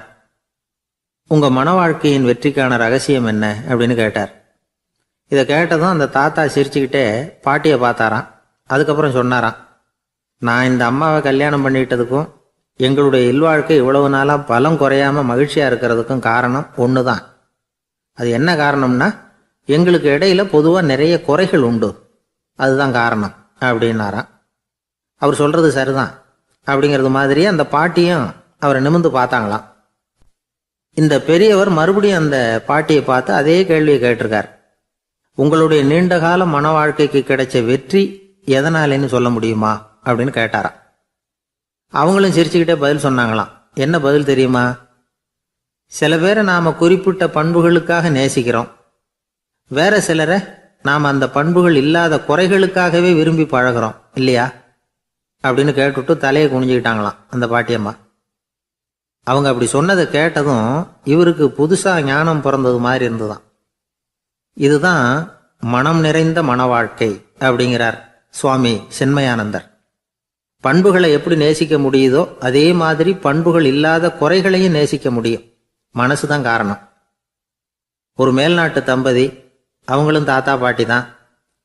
அவங்க 2 பேரும் ஒரு பூங்காவில் உட்காந்து சிரித்து பேசிக்கிட்டு இருக்கிறாங்க. அதை ஒருத்தர் பார்த்தார். அவருக்கு ஆச்சரியம், இவ்வளவு காலம் ஆகி இந்த வயசுலேயும் இப்படி அன்பாக பேசிக்கிட்டு இருக்கிறாங்களே அப்படிங்கிற ஆச்சரியம். கிட்ட நெருங்கி போனார். கேட்டார், ஏன் தாத்தா உங்களுக்கு கல்யாணம் ஆகி எவ்வளோ வருஷம் ஆச்சுன்னார். 55 வருஷம் ஆச்சுன்னாராம் அவர். இன்னமும் இவ்வளவு சந்தோஷமாக இருக்கிறீங்களே, அதுக்கு என்ன காரணம்னு கேட்டிருக்கார். அதுக்கு என்ன காரணம்னா, இது வரைக்கும் எங்களுக்குள்ள சண்டையே வந்ததில்லை அப்படின்னாராம். அது எப்படி முடியும்னு கேட்டிருக்கார் இவர் ஆச்சரியமா. அந்த தாத்தா சொல்ல ஆரம்பிச்சாராம், இதை பாருப்பா, எங்களுக்கு கல்யாணம் ஆன புதுசில் நானும் என்னுடைய மனைவியும் ஒரு குதிரை மேலே ஏறி ஒரு காட்டு வழியாக போய்கிட்டு இருந்தோம். கொஞ்சம் தூரம் போனதும் அந்த குதிரை எடக்கு பண்ணிச்சு. நான் உடனே கீழே இறங்கி அந்த குதிரையை பார்த்து, இது உனக்கு முதல் தடவை அப்படின்னு மிரட்டலாக சொல்லிவிட்டு ஏறி உட்காந்தேன். மறுபடியும் போனோம். கொஞ்சம் தூரம் குதிரை நல்லபடியாக நடந்து போச்சு. மறுபடியும் எடக்கு பண்ண ஆரம்பிச்சுட்டுது. நான் கீழே இறங்கினேன். கையில் இருந்த சாட்டையால் ஓங்கி ஒரு அடி கொடுத்தேன். இது உனக்கு 2வது தடவை அப்படின்னு சொல்லிவிட்டு ஏறி உட்காந்தேன். மறுபடியும் குதிரை கொஞ்சம் தூரம் நல்ல விதமாக நடந்து போச்சு. அப்புறமும் எடக்கு பண்ண ஆரம்பிச்சுட்டுது. அந்த சமயத்தில் ஒரு ஆற்று பாலத்தை கடந்து போய்கிட்டு இருக்கிறோம். நான் கீழே இறங்கினேன். என்னுடைய மனைவியையும் கீழே இறங்க சொன்னேன். அந்த குதிரையை பிடிச்சி அப்படியே ஆற்றுல தள்ளி விட்டுட்டேன். தள்ளி விட்டுட்டு, இது உனக்கு கடைசி தடவை அப்படின்னு சொன்னேன். அதை பார்த்ததும் என் மனைவி பதறி போயிட்டாங்க. போய், ஐயோ பாவம், என்ன இப்படி பண்ணிவிட்டீங்க, உங்களுக்கு மனசில் கொஞ்சம் கூட இறக்கமே இல்லையா அப்படின்னாங்க. நான் மெதுவாக இவங்க பக்கம் திரும்பி, இது உனக்கு முதல் தடவை அப்படின்னேன். அவ்வளவுதான், அன்னையிலேருந்து இன்னைய வரைக்கும் ஒரு நாள் கூட எங்களுக்குள்ள சண்டையே வந்ததில்லை அப்படின்னு விளக்கம் கொடுத்தார் அந்த தாத்தா.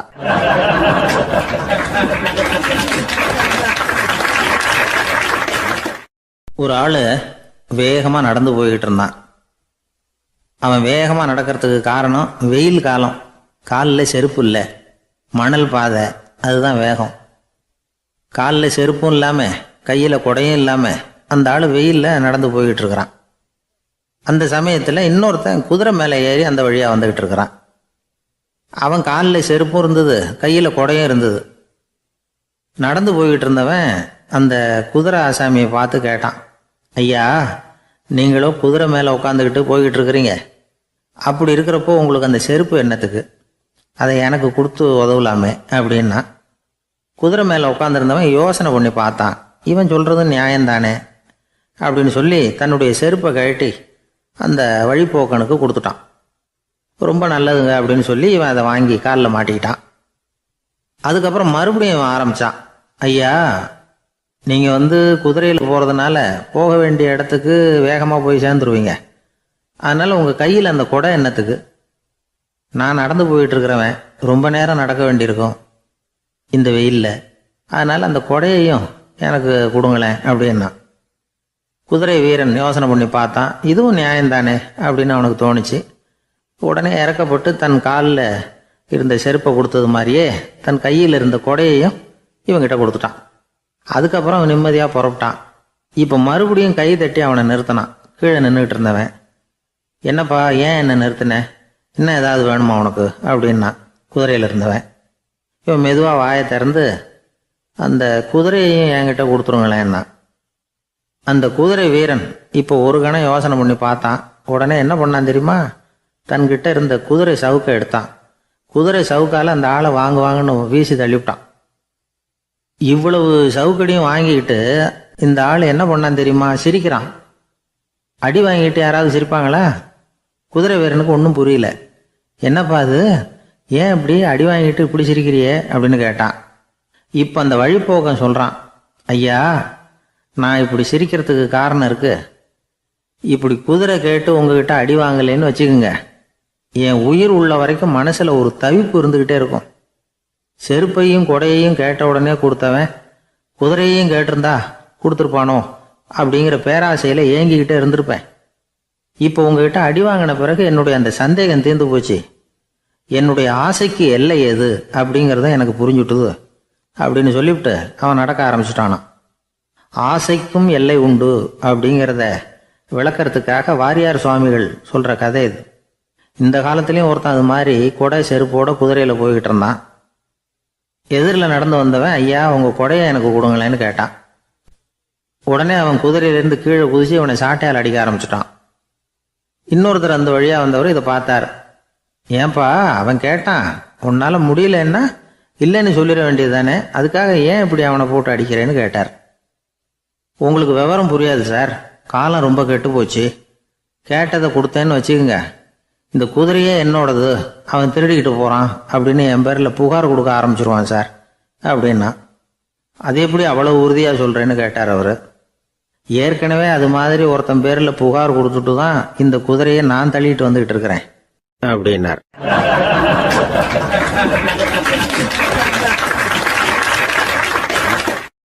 கடற்கரை ஓரமா ஒரு பெரியவர் கையால மணலை கீறிக்கிட்டே உட்காந்துருக்கிறார். என்னத்தையும் தேடிட்டு இருக்கிறது மாதிரி தெரிஞ்சது. மெதுவா கிட்டத்துல போய் என்னத்தை தேடிட்டு இருக்கிறீங்க அப்படின்னு கேட்டோம். அவரு சாவகாசமா நிமிந்து பார்த்து நிம்மதியை தேடிட்டு இருக்கிறேன்னார். நாங்க ஒரு மாதிரி ஆயிட்டோம். இருந்தாலும் சமாளிச்சுக்கிட்டு, சார் மணல்ல கிழிஞ்சல் தான் கிடைக்கும், நிம்மதி கிடைக்காது அப்படின்னோம். சரி, இன்னைக்கு வசமா நம்ம கிட்ட ஒரு ஆள் மாட்டிக்கிட்டார் அப்படின்னு நினைச்சு அவர் பக்கமா போய் உட்காந்துக்கிட்டு கதை சொல்ல ஆரம்பிச்சிட்டோம். ஒரு பெரிய மன்னர் இருந்தார். அவருக்கு எல்லா வசதியும் இருந்தது. இருந்தாலும் ஒரே ஒரு குறை. அது என்னன்னா நிம்மதி இல்லைங்கிற குறை. அரண்மனையில தினமும் கலை நிகழ்ச்சி, நாட்டியம் எல்லாம் நடந்துகிட்டு தான் இருந்தது. இருந்தாலும் நிம்மதி இல்லை. சரி, நிம்மதி எங்க கிடைக்கும் அப்படின்னு தேட ஆரம்பிச்சார். உடனே அதுக்கான முயற்சிகள்ல தீவிரமா இறங்கினார். நாட்டில் உள்ள தத்துவ மேதைகளை எல்லாம் கூப்பிட்டுட்டு வர சொன்னார். எல்லாரும் சேர்ந்தாங்க. அவங்கள பார்த்து நிம்மதி எங்க இருக்குது அப்படின்னு விசாரிச்சார். அவங்களுக்கு அது தெரிஞ்சா ஏன் இப்படி ராஜா முன்னாடி நின்றுட்டு இருக்க போறாங்க? ராஜாவோட கேள்விக்கு ஒவ்வொருத்தரும் ஒவ்வொரு மாதிரி விளக்கம் கொடுக்க ஆரம்பிச்சிட்டாங்க. எந்த பதிலும் ராஜாவுக்கு திருப்தி அளிக்கக்கூடிய அளவுக்கு இல்லை. சரி, போயிட்டு வாங்கன்னு சொல்லி அவங்கள எல்லாம் அனுப்பி வச்சுட்டார். ஒரு நாள் அவர் மாளிகையில உப்பருகையில நின்றுட்டு இருக்கிறார். அந்த சமயத்துல தெருவுல ஒரு பிச்சைக்காரன் ரொம்ப உல்லாசமா பாட்டு பாடிக்கிட்டே போயிட்டு இருக்கிறான். குரல்ல ஒரு சந்தோஷம், நடையில ஒரு மிடுக்கு. அவன்கிட்ட கொஞ்சம் கூட கவலை இருக்கிறதா தெரியல. உடனே ராஜா அதை பார்த்தார். ஏவலாளிகளை கைதட்டி கூப்பிட்டார். உடனே ஓடி போய் அந்த பிச்சைக்காரனை இங்க அழைச்சிட்டு வாங்கன்னு உத்தரவு போட்டார். இவங்க உடனே ஓடி போய் அவனை கூப்பிட்டாங்க. அரண்மனைக்கு வாழ்ந்தாங்க. அவன் வரல. அரண்மனைக்குள்ள அடி எடுத்து வைக்க மாட்டேன்னு சொல்லிவிட்டான்.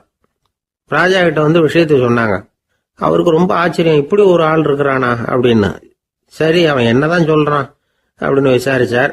இவங்க மறுபடியும் தெருவுக்கு போய் கேட்டாங்க, என்ன பார்க்கணும்னா ராஜா விருப்பப்பட்டாருன்னா அவரை வேணும்னா இங்க வர சொல்லுங்க அப்படின்னு சொல்லிவிட்டான்.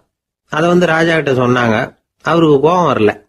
இவ்வளவு சுதந்திர உணர்வோடு இருக்கிறவன் சாதாரண ஆளா இருக்க முடியாது அப்படின்னு நினைச்சார். உடனே கிடுகிடுன்னு இறங்கி தெருவுக்கு வந்தார். பிச்சைக்காரங்கிட்ட போனார். நீ கவலைப்படாம சந்தோஷமா பாடிட்டு போறியே, அது எப்படி முடியுது உன்னால அப்படின்னு கேட்டார். ஏன் அப்படி கேக்குறீங்கன்னா அவன், அதுக்கு இல்ல, எனக்கு அரண்மனையில எவ்வளவோ சுகபோகங்கள்லாம் இருக்கு, இருந்தாலும் நிம்மதி இல்ல. இது ஏன்னு எனக்கு தெரியல. இந்த தேசத்துல உள்ள அறிஞர்களை எல்லாம் கூப்பிட்டு கேட்டு பார்த்துட்டேன், அவங்களுக்கும் தெரியல. உன்னை கேட்டா தெரியும்னு நினைச்சேன், அதனாலதான் சந்திக்கிறதுக்கு ஆசைப்பட்டேன். ஆனா நீ வரமாட்டேன்னுட்டியே அப்படின்னார். பிச்சைக்காரன் கடகடன்னு சிரிக்க ஆரம்பிச்சுட்டான். மகிழ்ச்சிக்கும் உங்களுக்கும் தடையா இருக்கிறது இந்த மாளிகை தான்.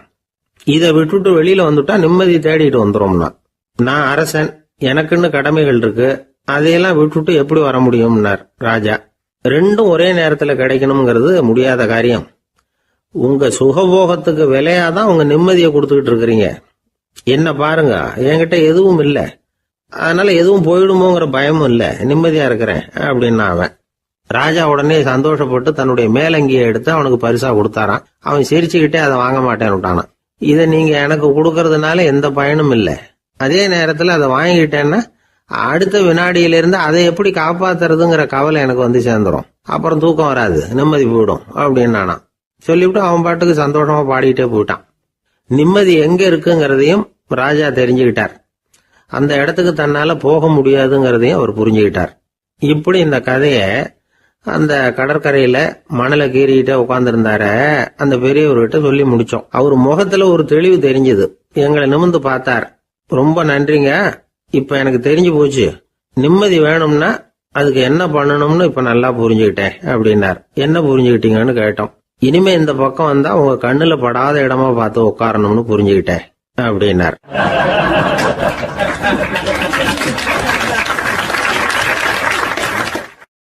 ஒரு சன்னியாசி, அவரு ஒரு நாள் ஒரு கனவு கண்டாராம்.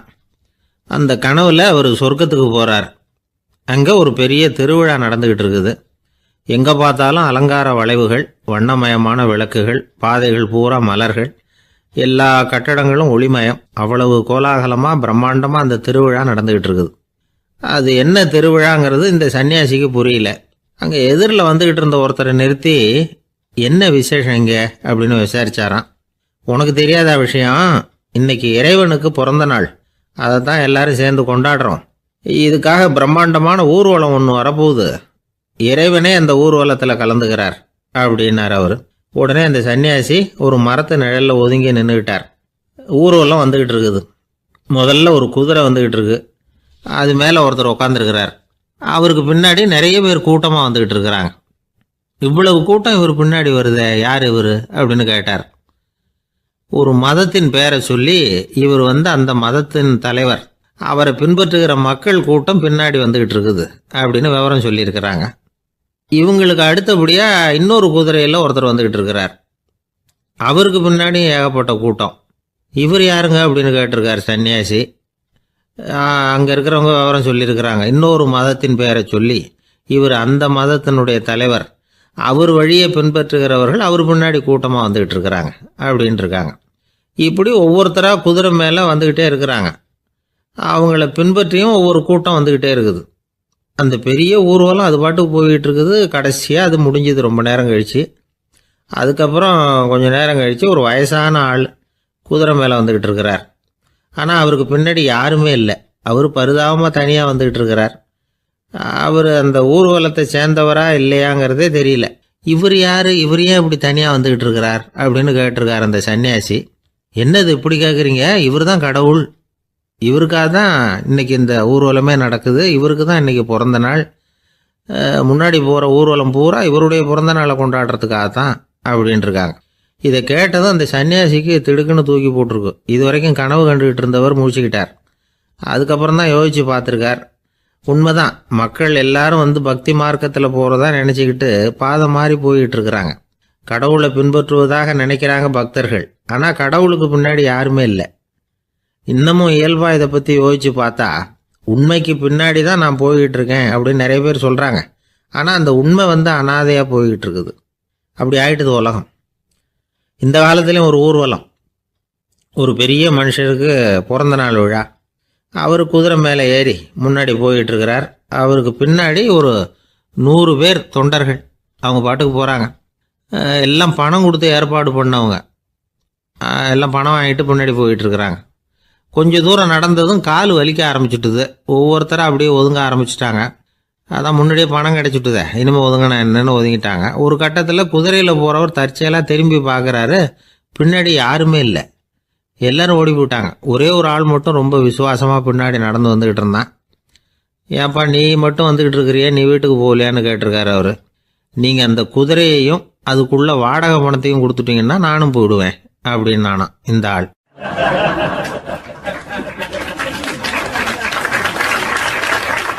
ஒரு ஊரில் ஒரு ஆள் இருந்தான். தையல் கடை வச்சுருந்தான். அவங்கிட்ட ஒருத்தன் ஒரு சட்டை துணி எடுத்து கொடுத்து தைக்க சொல்லியிருந்தான். வர்ற சனிக்கிழமை வா வந்து வாங்கிட்டு போ அப்படின்னு அவன் சொல்லியிருந்தான். அதே மாதிரி இவன் வந்தான். அவன் தச்சு வச்சிருந்த சட்டையை கொடுத்தான். இவன் வாங்கி அங்கேயே போட்டு பார்த்தான். கை நீளம் ஒன்றுக்கு ஒன்று வித்தியாசமாக இருந்தது. வலது கை இடது பக்கத்தை விட நீளம் குறைச்சலாக இருந்தது. அவன் முணுமுணுக்க ஆரம்பிச்சுட்டான். என்ன இது இப்படி தைச்சுட்டியேன்னு. இதுக்கு அவன் சொன்னான், ஐயையோ இதுக்காகவா சங்கடப்படுறீங்க, வலது கையை மட்டும் கொஞ்சம் உள்ள இழுத்தாப்புல வச்சுக்கிட்டீங்கன்னா சரியா போகுது. மற்றபடி அந்த சட்டையில் உள்ள கலை அம்சத்தை கவனிங்க. எவ்வளோ அற்புதமாக தைச்சிருக்கேன் பாருங்க. ஒரு சின்ன குறைய இப்படிலாம் பொருட்படுத்த வேண்டியதில்லை. நான் சொன்னது மாதிரி கையை கொஞ்சம் உள்ள இழுத்தது மாதிரி வச்சுக்கிட்டு நடந்து போங்க, ஜோராக இருக்கும் அப்படின்னா. அவனும் யோசிச்சு பார்த்தான். சரியான யோசனையாக தான் தோணுச்சு. கொஞ்சம் முயற்சி பண்ணி வலது கையை கொஞ்சம் உள்ள இழுத்து சட்டை சரியாக இருக்கிறது மாதிரி பண்ணிட்டான். இப்போ மறுபடியும் ஒரு பிரச்சனை. வலது கையை உள்ள இழுத்த மாதிரி அப்படியே வச்சுக்கிட்டதும் முதுகு பக்கம் கொஞ்சம் துணி தளர்த்தியாக தொங்குறது மாதிரி தெரிஞ்சுது. என்ன இது முதுகு பக்கம் துணி குவிஞ்சுட்டுதே, தொங்குதே அப்படின்னா மறுபடியும், அடடா இதுக்காகவா கவலைப்படுறீங்க, உடம்பு அதுக்கு தகுந்த மாதிரி கொஞ்சம் வளைச்சிக்கிட்டா சரியா போடுது. இதுக்காக அந்த அழகான தையலை பிரித்து அதில் உள்ள கலை அம்சத்தை கெடுக்கிறதுக்கு என் மனசு இடம் தரல. எவ்வளவுக்கு தளர்த்தியா இருக்கோ அவ்வளவுக்கு கொஞ்சம் உடம்ப வளைச்சி அப்படி குனிஞ்சது மாதிரி போங்க போதும் அப்படின்னா. அதுவும் நல்ல யோசனையாக தான் பட்டுது இவனுக்கு. சரின்னு சொல்லிவிட்டு புறப்பட்டான். தெருவில் இறங்கினான். கையை கொஞ்சம் உள்ள இழுத்தான். உடம்ப கொஞ்சம் முன்னால் வளைச்சான். சட்டைக்கு தகுந்த மாதிரி உடம்ப பண்ணிக்கிட்டான். மெதுவாக நடந்து போகிறான். இப்போ எதிரில் இன்னொருத்தன் வரான். இவனை பார்க்குறான். இவன் போட்டிருக்கிற சட்டையை பார்க்குறான். ஆஹா அற்புதம்ங்கிறான். சும்மா சொல்லக்கூடாது, ரொம்ப நல்லா இருக்குது நிச்சயமா. இது இந்த ஊர் மேல தெருவில் இருக்கிற ஒருத்தன் இருக்கானே, அவன் தைச்சதா தான் இருக்கணும் அப்படின்னா. இதை கேட்டதும் அவனுக்கு ஆச்சரியம்.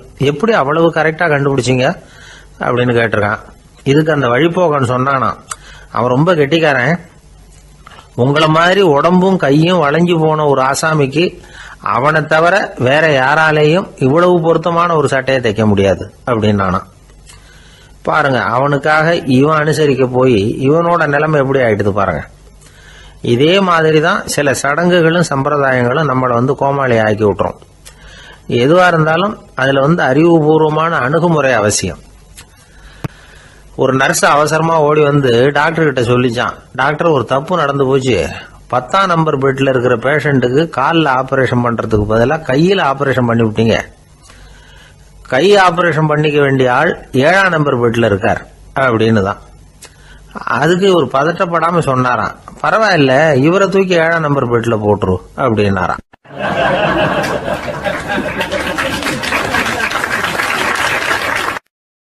ஒரு ஊர்ல ஒருத்தர் இருந்தார். ரொம்ப நல்லவர். யாருக்காவது ஏதாவது கொடுத்துக்கிட்டே இருப்பார். கொடையாளி.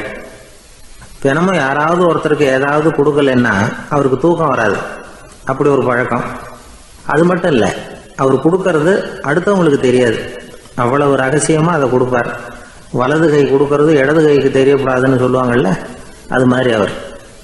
ஒரு நாள் ராத்திரி அவர் ஏற்கனவே தயாராக கட்டி வச்சிருந்த பணம் முடிச்ச கையில் எடுத்துக்கிட்டு வீட்டை விட்டு வெளியில் வந்தார்.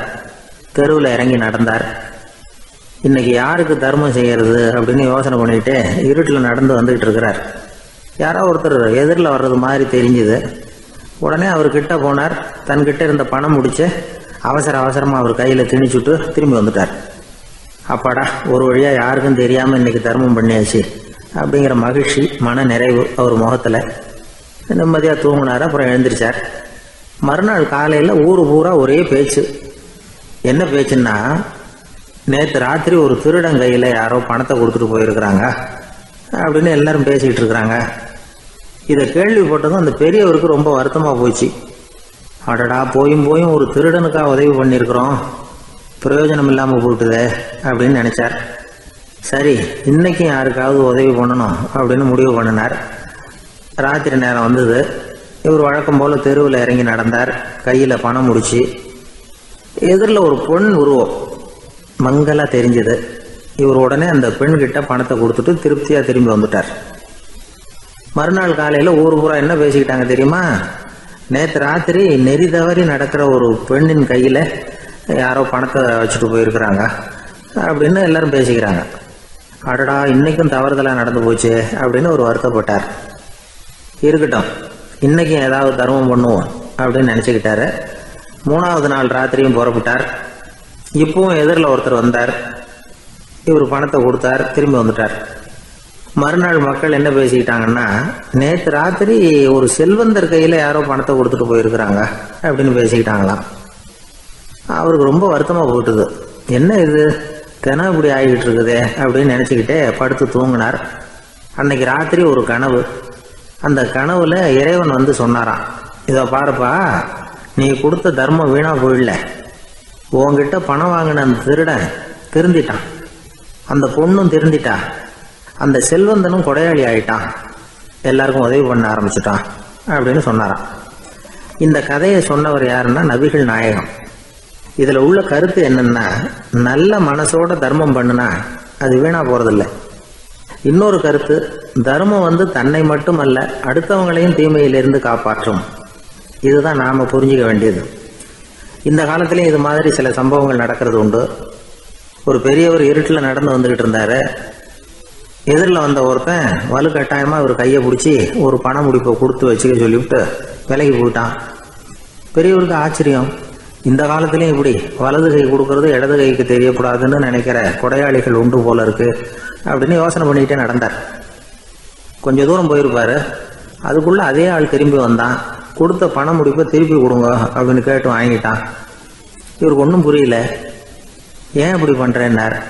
அது ஒன்றும் இல்லைங்க, கொஞ்ச நேரம் இதை உங்ககிட்ட கொடுத்து வச்சிருந்தேன், அவ்வளவுதான் அப்படின்னா. ஏன்னு கேட்டார். என்னை பின்னாடி போலீஸ் தேடிக்கிட்டு வந்துகிட்டு இருக்குது, அதுதான் அப்படி பண்ணேன், இப்போ போயிட்டுது, இனிமே ஒன்றும் பயமில்லை அப்படின்னு சொல்லிவிட்டு அவன் பாட்டுக்கு நடந்து போறான்.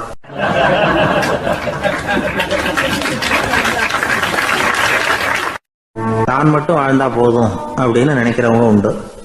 தானும் வாழணும், அடுத்தவங்களும் வாழணும் அப்படின்னு நினைக்கிறவங்களும் உண்டு. முதல்ல சொன்ன வகையை சேர்ந்த மனிதர்கள் எப்படி தெரியுமா? எப்படியாவது தான் மட்டும் வாழ்ந்தால் போதுங்கிற நினைப்பு தான் எப்பவும் அவங்களுக்கு இருக்கும்.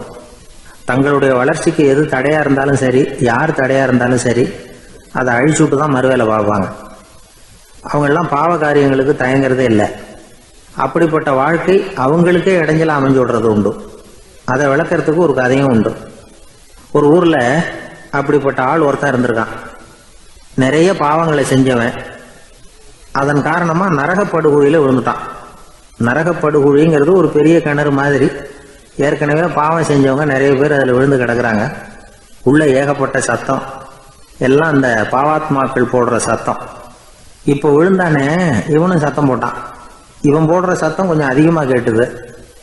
இந்த கிணத்துக்கு பக்கத்துல புத்தர் உட்கார்ந்துருக்கிறார். அவர் காதுல இவன் போடுற சத்தம் விழுந்தது. உடனே அந்த கிணத்தடிக்கு போனார். குனிஞ்சு பார்த்தார். சாமி, என்னை காப்பாத்துங்க அப்படின்னு கத்தனா இவன். புத்தர் அவனை கொஞ்சம் கவனிச்சு பார்த்தார். மனித சமுதாயத்துக்கு அவன் என்னென்ன கெடுதல் பண்ணியிருக்கிறாங்கிற விவரம்லாம் அவர் மனக்கண்ணில் தெரிஞ்சது. அவருக்கு எல்லாம் புரிஞ்சு போச்சு. இருந்தாலும் அவனை காப்பாத்துறதுக்கு ஏதாவது வழி உண்டா அப்படின்னு யோசிச்சார். அவன் தன்னுடைய வாழ்நாளில் ஏதாவது நல்லது செஞ்சிருக்கானா அப்படின்னு பார்த்தார். ஒரே ஒரு சமயம் அவன் தன்னுடைய காலடியில மிதிபட இருந்த சிலந்தியை மிதிக்காமல் தாண்டி போயிருக்கிறான். இந்த ஒரு காரியத்துக்காக அவனை கரையேற்ற முடியுமா அப்படின்னு நினைச்சார். அவ்வளவுதான். உடனே அவர் கையில ஒரு சிலந்தி வந்து உட்காந்துதான். அதுகிட்ட இருந்து நூல் இழை வெளிவர ஆரம்பிச்சது. அந்த நூல் இழை கிணற்று ஆழம் வரைக்கும் அப்படியே நீண்டுகிட்டே போச்சான். புத்தர் பார்த்தார். இந்த நூலை பிடிச்சிக்கிட்டு மேலே ஏறி வா அப்படின்னார். என்னங்க சொல்றீங்க, இந்த சிலந்தி நூல் என்ன தாங்குமான்னு கத்தினான். எல்லாம் தாங்கும், அதை பிடிச்சிக்கிட்டு ஏறி வா அப்படின்னார். சந்தேகத்தோடவே அவன் அந்த நூலிழைய பிடிச்சி இழுத்து பார்த்தான். ரொம்ப வலுவா இருந்தது. அவனுக்கு ஆச்சரியம். அதை பிடிச்சிக்கிட்டே மெதுவா மேலே ஏறி வர ஆரம்பிச்சுட்டான். பாதி தூரம் ஏறி வந்திருப்பான். அப்போ அவன் காலுக்கு கீழே ஏதோ சத்தம். என்னன்னு குனிஞ்சு பார்க்கறான். கீழே கிடந்தவங்க சில பேரும் அந்த நூலை பிடிச்சி மேலே வந்துகிட்டு இருக்கிறாங்க. இவனுக்கு கோபம் வந்துட்டுது. தன்னுடைய இடுப்புல வச்சிருந்த கத்தியை எடுத்து தன்னுடைய காலுக்கு கீழே நூல் இழையை அப்படியே வெட்டி விட்டுட்டான். இனிமே நாம மட்டும்தான் மேலே ஏறி வந்துடணும் அப்படின்னு நினைச்சுக்கிட்டான். ஆனா நடந்தது என்ன தெரியுமா? மொத்த நூல் இழையும் அப்படியே அருந்து கீழே விழுந்துட்டுது. அவனும் பொத்துன்னு கீழே விழுந்துட்டான். மறுபடியும் கத்த ஆரம்பிச்சுட்டான். ஏற்கனவே அவன் செஞ்சிருந்த ஒரு சிறு கருணை அந்த நூல் இழைக்கு உறுதியை கொடுத்தது. இப்போ அவன் செஞ்ச பாவம் அந்த நூல் இழைய வலுவிழக்க செஞ்சுட்டுது. அடுத்தவங்களும் வாழணுங்கிற எண்ணம் அவனுக்கு இருந்திருந்தா இப்போ அவனும் கரையேறி வந்திருப்பான், மற்றவங்களும் சௌக்கியமா வந்து சேர்ந்திருப்பாங்க. அதனால நாமும் வாழணும், அடுத்தவங்களும் வாழணும் அப்படின்னு நினைக்கிறவன் வாழ்க்கையில சீக்கிரம் முன்னுக்கு வந்துடுவான். ஒருத்தன் ஒரு டாக்டர் கிட்ட போனான், மருந்து வாங்கினான். வாங்கி கொண்டாந்து பேசாம வச்சுட்டான், சாப்பிடல. அப்புறம் எதுக்காகப்பா போய் அவர்கிட்ட மருந்து வாங்கினேன் அப்படின்னு கேட்டாங்க. டாக்டர் வாழணும் இல்லையா, அதனாலதான் அப்படின்னா. அவர் கொடுத்த மருந்து நீ ஏன் சாப்பிடல அப்புறம் அப்படின்னு கேட்டாங்க. நான் வாழணும் இல்லையா, அதுக்காக தான் அப்படின்னா.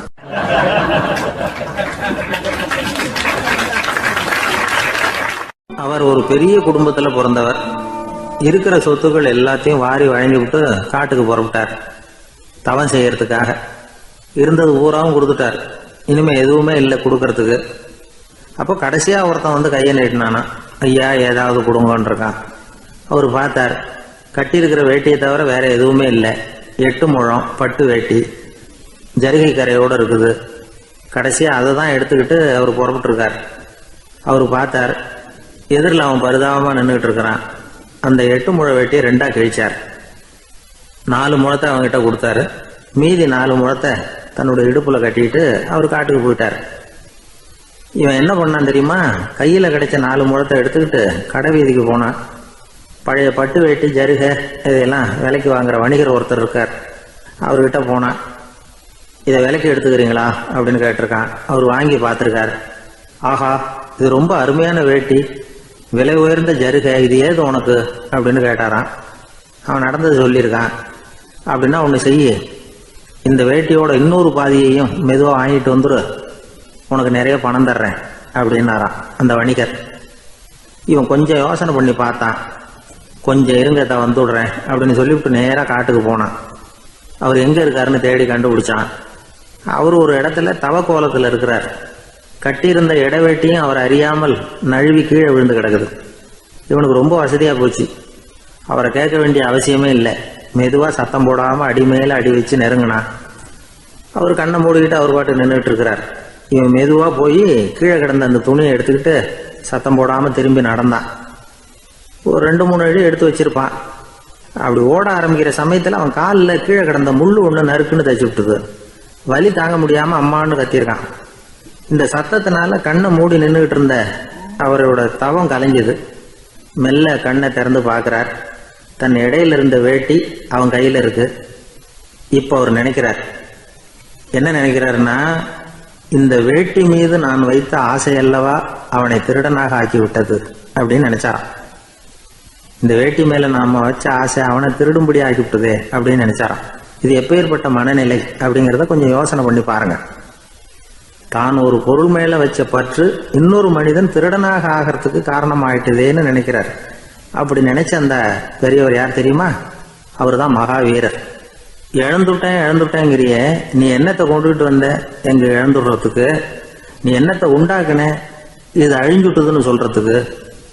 இதுதான் அவருடைய சிந்தனை. இன்றைக்கு நம்ம சிந்தனையெல்லாம் வேற மாதிரி இருக்குது. ஒருத்தன் நடுத்தருவில் உட்காந்து அழுதுகிட்டு இருந்தான். அந்த வழியா வந்தவர் ஒருத்தர், ஏன்பா அழறேன்னு கேட்டாராம். 5 ரூபா சார், இந்த இடத்துல விழுந்துட்டுது, ரொம்ப நேரமா தேடுறேன், கிடைக்காது போல இருக்கு அப்படின்னு சொல்லிவிட்டு அழறான். எப்போ தொலைஞ்சதுன்னு கேட்டாராம் அவரு. அது எனக்கு தெரியாது சார், பணத்தை தொலைச்சவன் தேடி பார்த்துட்டு போயிட்டான், நான் அவனுக்கு பின்னாடி தேட வந்தவன் அப்படின்னு நானா இவன்.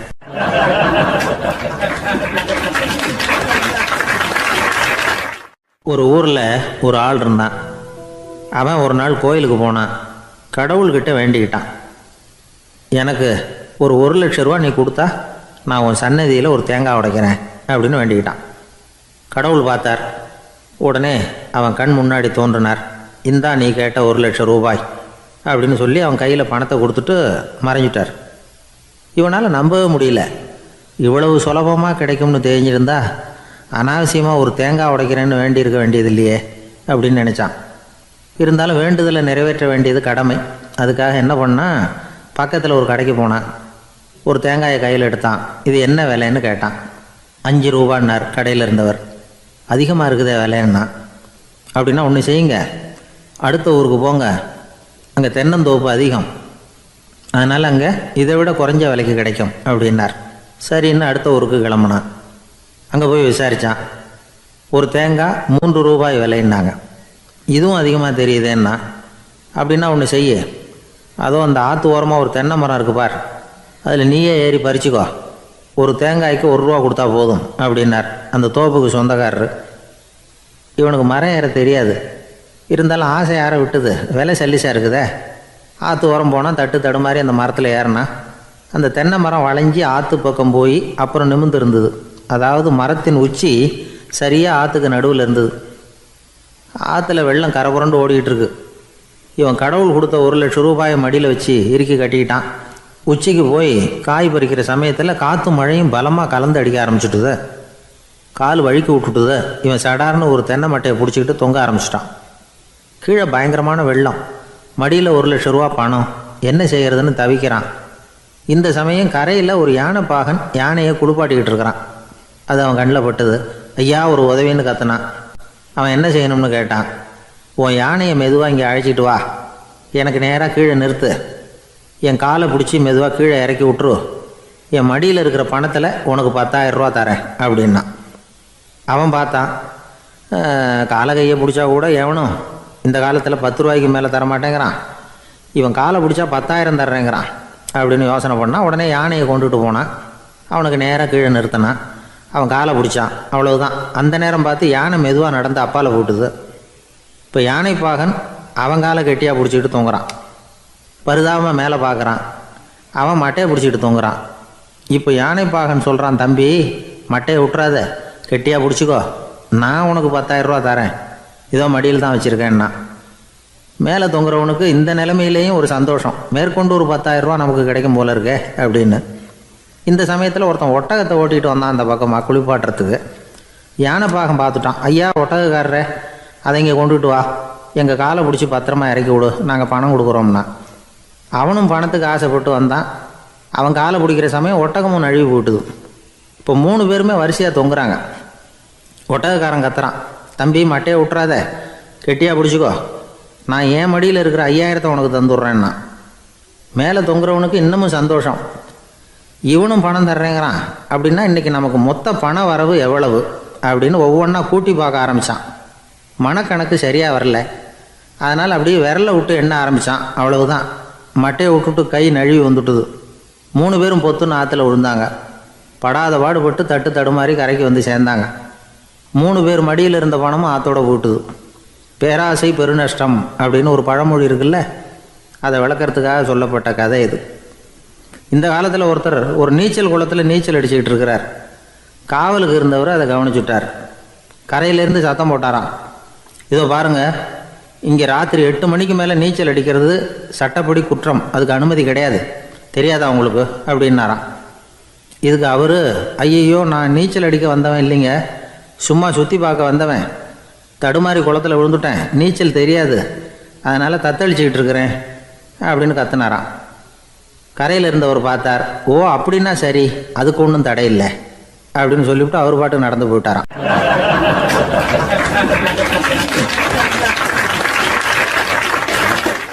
நம்மளை மாதிரி ஒரு ஆசாமி அவன் நம்மளை மாதிரியே கற்பனை பண்ணான். அதாவது நாம தான் இந்த உலகத்தில் ரொம்பவும் கஷ்டப்படுறோம், மற்றவங்க எல்லாம் சந்தோஷமா இருக்கிறாங்க அப்படின்னு அவன் நினச்சிக்கிட்டான். அவன் ஒரு நாள் கடவுளை வேண்டிக்கிட்டானா, சுவாமி இந்த உலகத்தில் எவ்வளவோ பேர் இருக்கிறாங்க, ஒவ்வொருத்தருக்கும் ஒவ்வொரு விதமான கஷ்டம் இருக்கலாம், ஒத்துக்கிறேன், இருந்தாலும் எனக்கு அது கொஞ்சம் அதிகமாக இருக்கிறது மாதிரி தெரியுது, அதனால நீங்க எனக்காக ஒரு சின்ன உதவி செஞ்சா போதும். அது வேற ஒண்ணும் இல்ல, என்கிட்ட இருக்கிற துயரங்களை இன்னொருத்தர் யாருகிட்டயாவது கொடுத்துருங்க, அவர்கிட்ட இருக்கிற துயரங்களை என்கிட்ட மாத்தி கொடுத்துருங்க. ஒரு மியூச்சுவல் டிரான்ஸ்பர், அவ்வளவுதான். அப்படி பண்ணிவிட்டா போதும் அப்படின்னு வேண்டிக்கிட்டானா. அன்னைக்கு ராத்திரியே அவன் ஒரு கனவு கண்டிருக்கான். வானத்திலிருந்து ஒரு குரல் கேட்டிருக்கு. அது என்ன சொல்லிச்சு தெரியுமா? ஏ ஜனங்களே, எல்லாரும் அவங்கவங்க கஷ்டங்களை ஒரு பையில போட்டு எடுத்துக்குங்க. அப்படி எடுத்துக்கிட்டு நேரா இந்த ஊர் எல்லையில இருக்கிற கோயிலுக்கு வந்து சேருங்க அப்படின்னு அந்த குரல். ஆஹா, கடவுள் நம்ம பிரார்த்தனைக்கு செவி சாய்ச்சுட்டார் அப்படின்னு சந்தோஷப்பட்டான் இவன். உடனே என்ன பண்ணா, தன்கிட்ட இருந்த கஷ்டத்தையெல்லாம் ஒரு சாக்கு பையில போட்டு எடுத்துக்கிட்டான். வீட்டை விட்டு வெளியில வந்தான். தெருவில் இறங்கி நடக்கிறான். அங்க பார்த்தா ஏகப்பட்ட பேர் ஆளுக்கு ஒரு பைய தூக்கிக்கிட்டு கோயிலுக்கு போயிட்டு இருக்கிறாங்க. சில பேர் மூட்டையா கட்டி தலையில சுமந்துக்கிட்டு போயிட்டு இருக்கிறாங்க. இவன் பார்த்தான். இவனுக்கு ரொம்ப ஆச்சரியமா இருந்தது. ஏன்னா எல்லாரும் வச்சிருக்கிற பைய இவன் பைய விட பெருசா இருந்தது. இவன் பை தான் இருக்கிறதுலயே கொஞ்சம் சின்னதா தெரிஞ்சது. இப்ப அவன் மறுபடியும் சாமியை வேண்டிக்கிட்டான். கடவுளே, இப்ப உள்ள சூழ்நிலையை கவனிச்சா என்கிட்ட இருக்கிற பைய பரவாயில்லன்னு தோணுது. அதனால வேற பை எதையும் மாத்த வேணாம், இதுவே பரவாயில்ல, இந்த பையோட திரும்பி வீட்டுக்கு போனா போதும்னு நினைக்கிறேன் அப்படின்னு ஏதோ நினைக்க ஆரம்பிச்சுட்டான் அவன். எல்லாரும் கோயிலுக்கு போய் சேர்ந்தாங்க. கோயில்ல அந்த குரல் மறுபடியும் கேட்டுது. எல்லாரும் அவங்கவுங்க பைகளை சோகத்துல தொங்க விடுங்க. திடீர்னு விளக்குகள் அணையும், மணி அடிக்கப்படும், அதுதான் அடையாளம். அந்த சமயத்துல இருட்டுல உங்களுக்கு வேண்டிய பைய நீங்க மாத்தி எடுத்துக்கலாம், சேர்ந்து எடுத்துக்கலாம். வெளிச்சம் இருக்கிறப்பவே உங்களுக்கு பிடிச்ச பைக்கு பக்கமா பார்த்து நீங்க நின்னுக்கலாம் அப்படின்னு சொல்லி விவரம் சொல்லிச்சான் அந்த குரல். அப்படி சொன்னதுக்கு அப்புறம் திடீர்னு விளக்கு அணைஞ்சுது, மணி அடிச்சுது. கொஞ்ச நேரம் கழிச்சு மறுபடியும் விளக்குகள்லாம் எரிஞ்சுது. இப்போ பார்த்தா எல்லாரும் அவங்கவுங்க பையையே கெட்டியா பிடிச்சிட்டு நிக்கிறாங்க. இவனும் அப்படியே நிக்கிறான். இவன் மெதுவா பக்கத்துல நிக்கிறவங்கிட்ட கேட்டானா, ஏன் நீங்க பைய கையிலேயே வச்சிருக்கிறீங்க, செவுத்துல மாட்டலையா அப்படின்னு கேட்டிருக்கான். இல்லப்பா, நீ ஏன் கையிலேயே வச்சிருக்கிறியோ அதே காரணத்துக்காக தான் நாங்களும் வச்சிருக்கிறோம். நம்ம கவலைகளை பத்தி நமக்கு ஓரளவுக்காவது தெரியும். ஆனா மற்றவங்க கவலைகள் நமக்கு பரிச்சயம் இல்லாதவை, பழக்கம் இல்லாதது. அதனால நமக்கு தெரிஞ்ச கவலைகளை சமாளிக்கிறது சுலபம். தெரியாததை சமாளிக்கணும்னா மறுபடியும் ஆரம்பத்தில இருந்து ஆரம்பிக்கணும். அதனால பழைய நண்பர்களோட வாழறது தான் மேல் அப்படின்னு நானான். அதுக்கப்புறம் அவன் தன்னோட பைய போதும்னு வீட்டுக்கு திரும்பி வந்துட்டானான். இது ஒரு பெரியவர் சொல்லி இருக்கிற கதை. அதனால நம்ம கிட்ட இருக்கிற கஷ்டங்கள் தான் பெருசு, அதை இன்னொருத்தங்கிட்ட கொடுத்துட்டு மாத்திக்கலாம் அப்படின்னு நினைக்கிறது தப்பு. இதே மாதிரி இன்னொரு சம்பவம். ஒரு ஊர்ல ஒரு நாள் ராத்திரி ஆகாயத்திலிருந்து கடவுள் குரல் கேக்குது. இந்த ஊர்ல இருக்கிற ஜனங்கள்லாம் கொஞ்சம் கவனிங்க, உங்களுக்கு ஒரு செய்தி. அதாவது இங்க இருக்கிற ஜனங்கள்லயே கொஞ்சம் கூட கவலையே இல்லாத ஆள் யாருன்னு எனக்கு தெரியணும். அதனால எல்லாரும் அவங்க கவலைகளை ஒரு பையில போட்டு எடுத்துக்கிட்டு கோயிலுக்கு வாங்க அப்படின்னாரு கடவுள். உடனே வரிசையா எல்லாரும் வர ஆரம்பிச்சாங்க. எல்லார் கையிலயும் பை இருந்தது, சின்னதும் பெருசுமா. கவலையே இல்லாத ஆள் யாருன்னு தேடினார் கடவுள். ஒரே ஒரு ஆள் மட்டும் கையில எதுவும் இல்லாம வெறும் கையை வீசிக்கிட்டு ரொம்ப ஜாலியா நடந்து வந்துகிட்டு இருந்தான். கடவுள் அவங்ககிட்ட போனார். ஏப்பா, உனக்கு கவலையே இல்லையா அப்படின்னு கேட்டார். எனக்கும் சில கவலைகள்லாம் உண்டு அப்படின்னு அவன். எங்க அதெல்லாம்னு கேட்டிருக்காரு கடவுள். பின்னாடி லாரியில வந்துகிட்டு இருக்கு அப்படின்னு அவன்.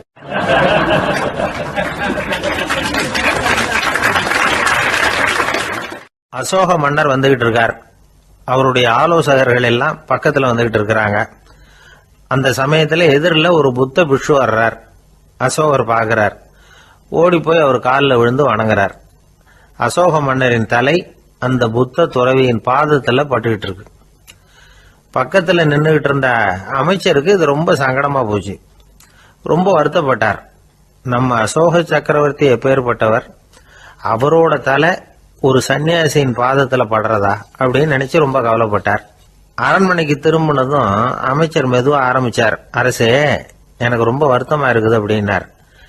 எதுக்குன்னார் மன்னர்.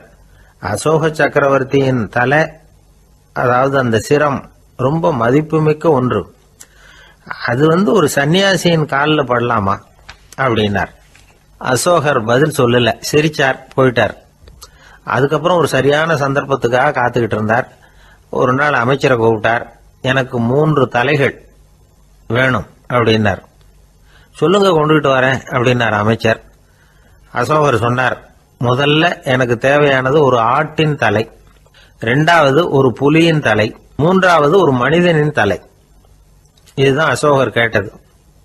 எங்க இருந்தாலும் கொண்டு வாங்கன்னார். அமைச்சர் புறப்பட்டார். ஆட்டுத்தலை புலித்தலை கிடைச்சிட்டுது. அப்புறமா ஒரு சுடுகாட்டுக்கு போய் ஒரு மனித தலையும் சேகரம் பண்ணிட்டு ராஜா கிட்ட வந்துட்டார். அரசே, உங்கள் ஆணைப்படி 3 தலைகளையும் கொண்டு வந்திருக்கிறேன்னார். அசோகர் பார்த்தார்.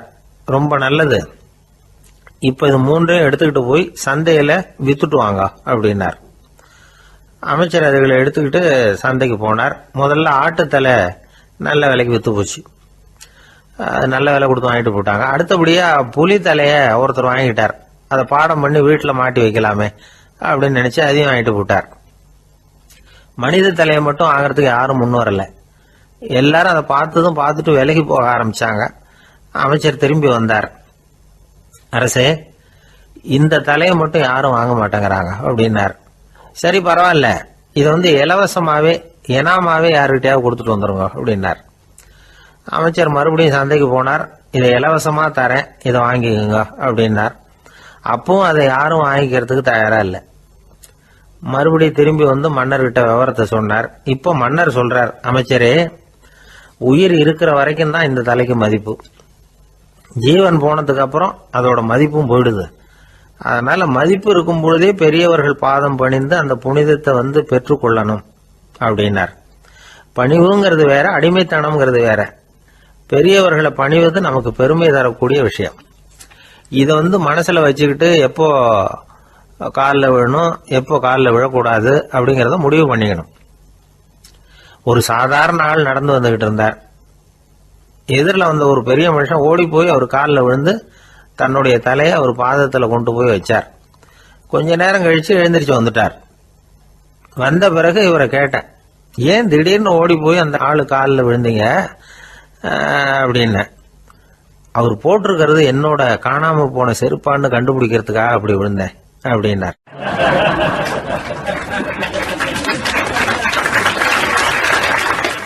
ஒரு காட்டுல ஒரு நரி இருந்தது.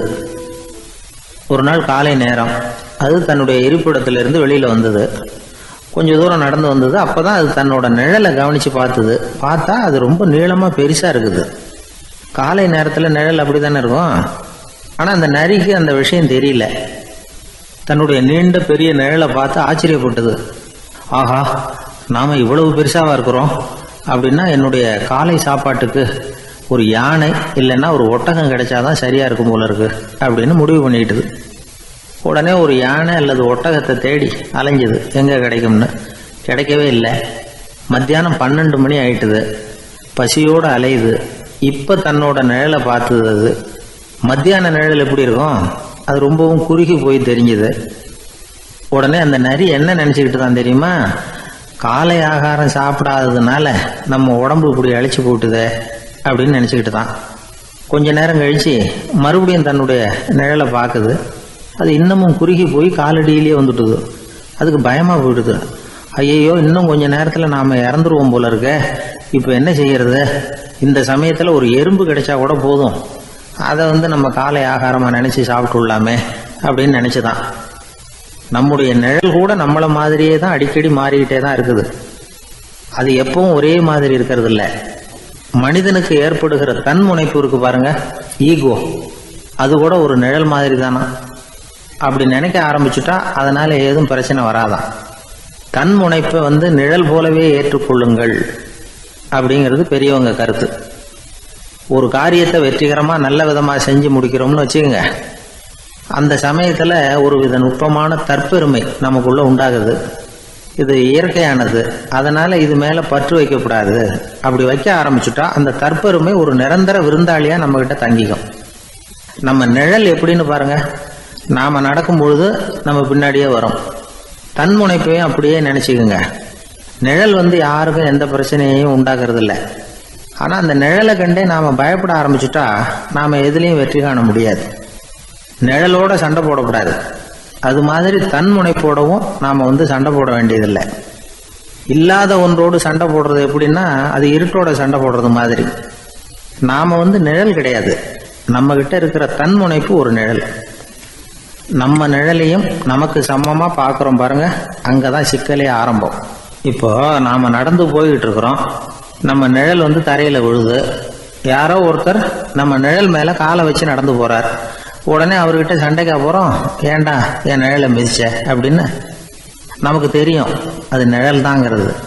அவர் உங்க மேல நடக்கல, உங்களுடைய நிழல் மேலதான் நடக்கிறார். அது மாதிரி உங்க தன்முனைப்பின் மேல யாராவது நடந்தா உங்களை அவமானப்படுத்துறதா நினைக்கிறீங்க. காரணம், நாமளும் நம்ம தன்முனைப்பும் ஒண்ணுங்கிற நினைப்பு தான் காரணம், மற்றபடி வேற ஒன்றும் கிடையாது. நம்ம நிழல் மேல நடக்கிறவர் நம்மளை காயப்படுத்துறது இல்லை. தன்முனைப்பை வேண்டாத ஒன்னாவும் பார்க்க வேண்டியதில்லை. அது இயற்கை. நிழலை உங்க முன்னாடி வைக்க வேணாம், அது உங்க பின்னாடியே இருக்கட்டும். நிழலின் நிழலாகி விடாதீர்கள், நீங்கள் நீங்களாகவே இருங்கள். இதுதான் சான்றோர் சிந்தனை. ஒரு பேருந்துல ஒரே நெரிசல்.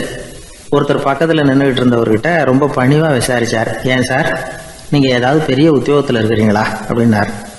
அப்படிலாம் ஒண்ணும் இல்லைங்கன்னார் அவரு. அப்படின்னா வேற ஏதாவது அரசியல்ல பெரிய பதவியில் இருக்கிறீங்களா அப்படின்னு கேட்டார். அதுவும் இல்லைங்கன்னார். சரி, பணமாவது அதிகமா வச்சிருக்கீங்களா அப்படின்னு கேட்டார். அப்படிலாம் ஒன்றும் கிடையாது சார்னார் அவரு. அப்புறம் எதுக்குடா என் காலை மிதிச்சுக்கிட்டு இருக்கிற, எடுறா காலை அப்படின்னாராம் இவர்.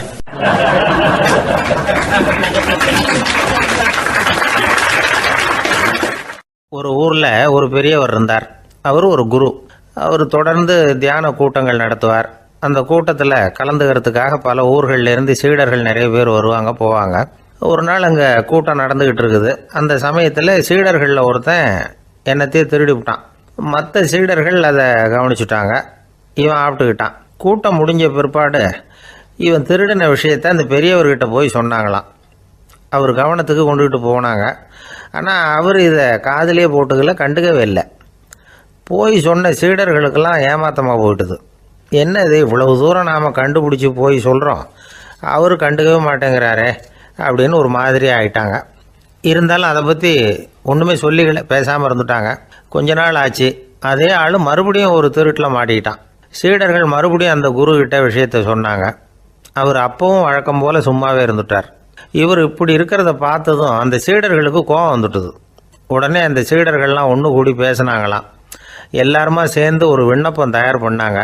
அதை குருநாதர்கிட்ட கொண்டுட்டு போய் கொடுத்தாங்க. அந்த விண்ணப்பத்தில் இவங்க என்ன எழுதியிருக்கிறாங்க தெரியுமா?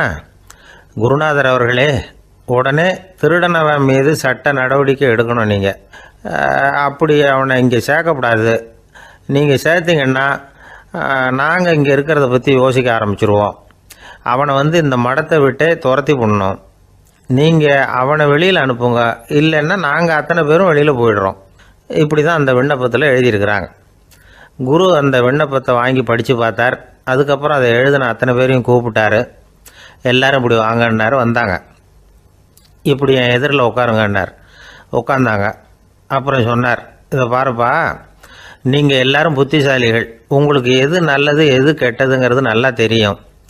நீங்கள் மேற்கொண்டு ஏதாவது படிக்கணும்னு நினச்சா வேறு எங்கே வேணும்னாலும் போகலாம், அதுக்கு நான் தடை சொல்ல மாட்டேன். ஆனால் உங்களால் குற்றம் சாட்டப்பட்ட அவன் இருக்கானே, அவன் எப்படின்னா அவனுக்கு எது நல்லது எது கெட்டதுங்கிறதெல்லாம் தெரியாது. அதனால தான் திருடுறான். நீங்கள் சொல்கிறது மாதிரி அவனை அடித்து துரத்தி விடுறோம்னு வச்சுக்கோங்க, அவனுக்கு எப்படி நல்லது கெட்டது தெரியும்? அவனுக்கு அதை யார் சொல்லி கொடுக்கறது? அதனால் இங்கேயே இருக்கட்டும், அதுதான் சரி. இதுக்காக நீங்கள் எல்லாரும் என்னை விட்டுட்டு போனாலும் சரி, அவனை நான் விரட்ட மாட்டேன் அப்படின்னு விட்டாரான். இவ்வளவையும் திருடனை அந்த சீடன் கேட்டுக்கிட்டே இருந்திருக்கான். அவன் கண்களில் கண்ணீர். அப்படியே எழுந்திரிச்சு வந்தான். குரு காலில் விழுந்தான். அவன் கண்ணீரில் அவனது தீமை கழுவப்பட்டது அப்படிம்பாங்க. அதாவது சீடர்களுக்கு அந்த குருவோட பெருமை அப்போ தான் புரிஞ்சுதான். ஒரு நல்ல ஆசிரியர் இருக்காருன்னு வச்சுங்க, நல்லா படிக்கிற பையனுக்கு தான் பாடம் சொல்லி கொடுப்பேன்னா அது என்ன பெரிய விஷயமா? மோசமாக படிக்கிறவனையும் மாற்றி காட்டுறேங்கிறது தான் பெருமை. இந்த காலத்து குரு ஒருத்தர் ஒரு ஆசிரமம் வச்சு நடத்திட்டு வந்தார். நிறைய பேர் தினம் வருவாங்க போவாங்க. ஒரு நாள் ஒருத்தன் வந்தான். அந்த குரு முன்னாடி போய் நின்னான். ஐயா, என்ன உங்கள் சீடனாக ஏற்றுக்கணும்னா. அந்த குரு நிமிர்ந்து பார்த்தார். உன்னுடைய நோக்கம் என்னன்னு கேட்டார். ஐயா, உங்ககிட்ட கொஞ்ச நாள் இருந்தேன்னா நல்ல பழக்க வழக்கங்களை கற்றுக்கலாம், அதுக்கப்புறம் வெளியில் போய் ஒரு நல்ல தொழில் தொடங்கி வாழ்க்கையில் முன்னுக்கு வரணுங்கிறது தான் என்னோட நோக்கம் அப்படின்னா. நீ சொல்கிறது சரி, ஆனால் உன்னால் இங்கே நல்ல பழக்க வழக்கங்களை கற்றுக்க முடியலேன்னு வச்சுக்கோ அப்போ என்ன பண்ணுவேன் அப்படின்னு கேட்டார் அவர். அப்படி ஆச்சுன்னா என்ன, உங்களை மாதிரியே ஒரு ஆசிரமம் ஆரம்பித்து அதுக்கு குருவாக இருந்துட்டு போகிறேன் அப்படின்னு நானும்.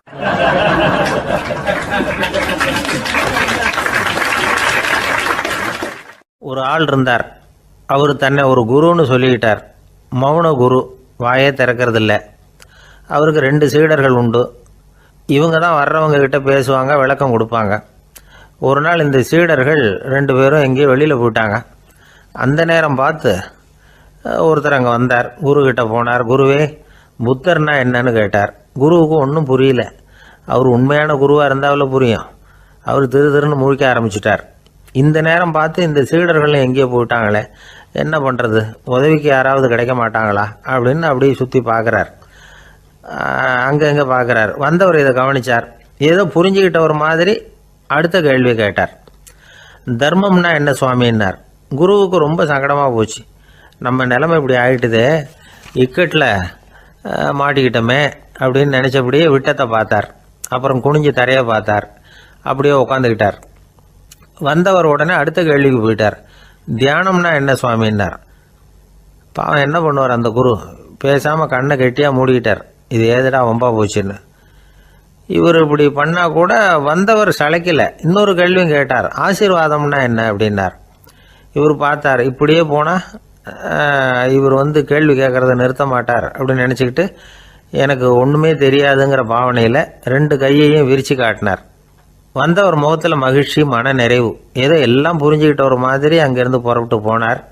வழியில் அந்த குருவோட சீடர்கள் 2 பேரையும் சந்தித்தார். உங்கள் குருவை தான் பார்த்துட்டு வரேன்னார் இவர். என்ன நடந்ததுன்னு கேட்டாங்க. இவர் விவரமாக சொல்கிறார். உங்கள் குரு எவ்வளவு பெரிய ஞானி தெரியுமா? புத்தர்னா என்னன்னு கேட்டேன். அதுக்கு அவர் அப்படியும் இப்படியும் பார்த்தார். அதுக்கு என்ன அர்த்தம் தெரியுமா? மக்கள் புத்தரை அங்கேயும் இங்கேயும் தேடுறாங்க. உண்மையில் அவர் அங்கேயும் இங்கேயும் தேடி கண்டுபிடிக்க முடியாது அப்படிங்கிறத அவர் செய்கை மூலம் உணர்த்தினார். அதுக்கப்புறம் தர்மம்னா என்னன்னு கேட்டேன். அவர் மேலேயும் கீழையும் பார்த்து தர்மம் சமமானது, அதில் உயர்வு தாழ்வு இல்லைங்கிறத உணர்த்தினார். அதுக்கப்புறம் தியானம்னா என்னன்னு கேட்டேன். கண்ணை மூடிக்கிட்டார். கண்ணை மூடி காணுகிற அற்புதம் அது அப்படிங்கிறத புரிஞ்சுக்கிட்டேன். கடைசியாக ஆசீர்வதிக்கப்படுறது பற்றி கேட்டேன். கைகளை நீட்டி உதவுறது தான் அது அப்படிங்கிறத தன்னுடைய இருகை விரித்து உணர்த்தினார். எவ்வளோ பெரிய மகான் அவர் அப்படின்னு சொல்லிவிட்டு அவர் பாட்டுக்கு போயிட்டார். சீடர்கள் அதுக்கப்புறம் மெதுவாக குருக்கிட்ட சேர்ந்தாங்க. அவங்கள பார்த்ததும் குருவுக்கு கோபம் வந்துட்டுது. அடே பாவிகளா, எங்கடா போய் தொலைஞ்சிங்க, நான் ஒரு ஆளுகிட்ட மாட்டிக்கிட்டு என்ன பாடுபட்டிருக்கேன்னு தெரியுமான்னார். இது மாதிரி தான் நாம் சாதாரண மனிதர்களின் புற வேடங்களிலேயே மயங்கி போயிடுறோம். அவங்க பேச்சு, செய்கை, பார்வை இதிலெல்லாம் ஏதோ பெரிய தத்துவம் இருக்கிறதாக நினச்சிக்கிறோம். உண்மையிலேயே அந்த தத்துவங்கள் யாருக்கு சொந்தம்? அவங்களுக்கு இல்லை, நமக்கு தான் சொந்தம். நாம் தானே அதை கற்பிச்சுக்கிட்டோம்.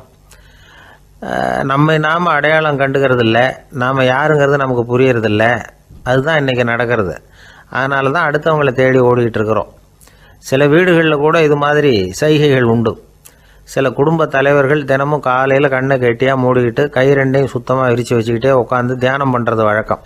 எதுக்காக அப்படி பண்ணுறீங்கன்னு ஒருத்தரை பார்த்து கேட்டேன். இந்த மாதம் வாங்கின சம்பளம் பூரா தீர்ந்து போச்சு, இனிமேல் என் கையில் சுத்தமாக ஒன்றும் இல்லை, புதுசாக எதுவும் செலவு வச்சுடாதே அப்படிங்கிறத அப்படி உள்ளங்கை 2ஐயும் விரித்து காட்டி அவங்களுக்கு உணர்த்துறேன் அப்படின்னார்.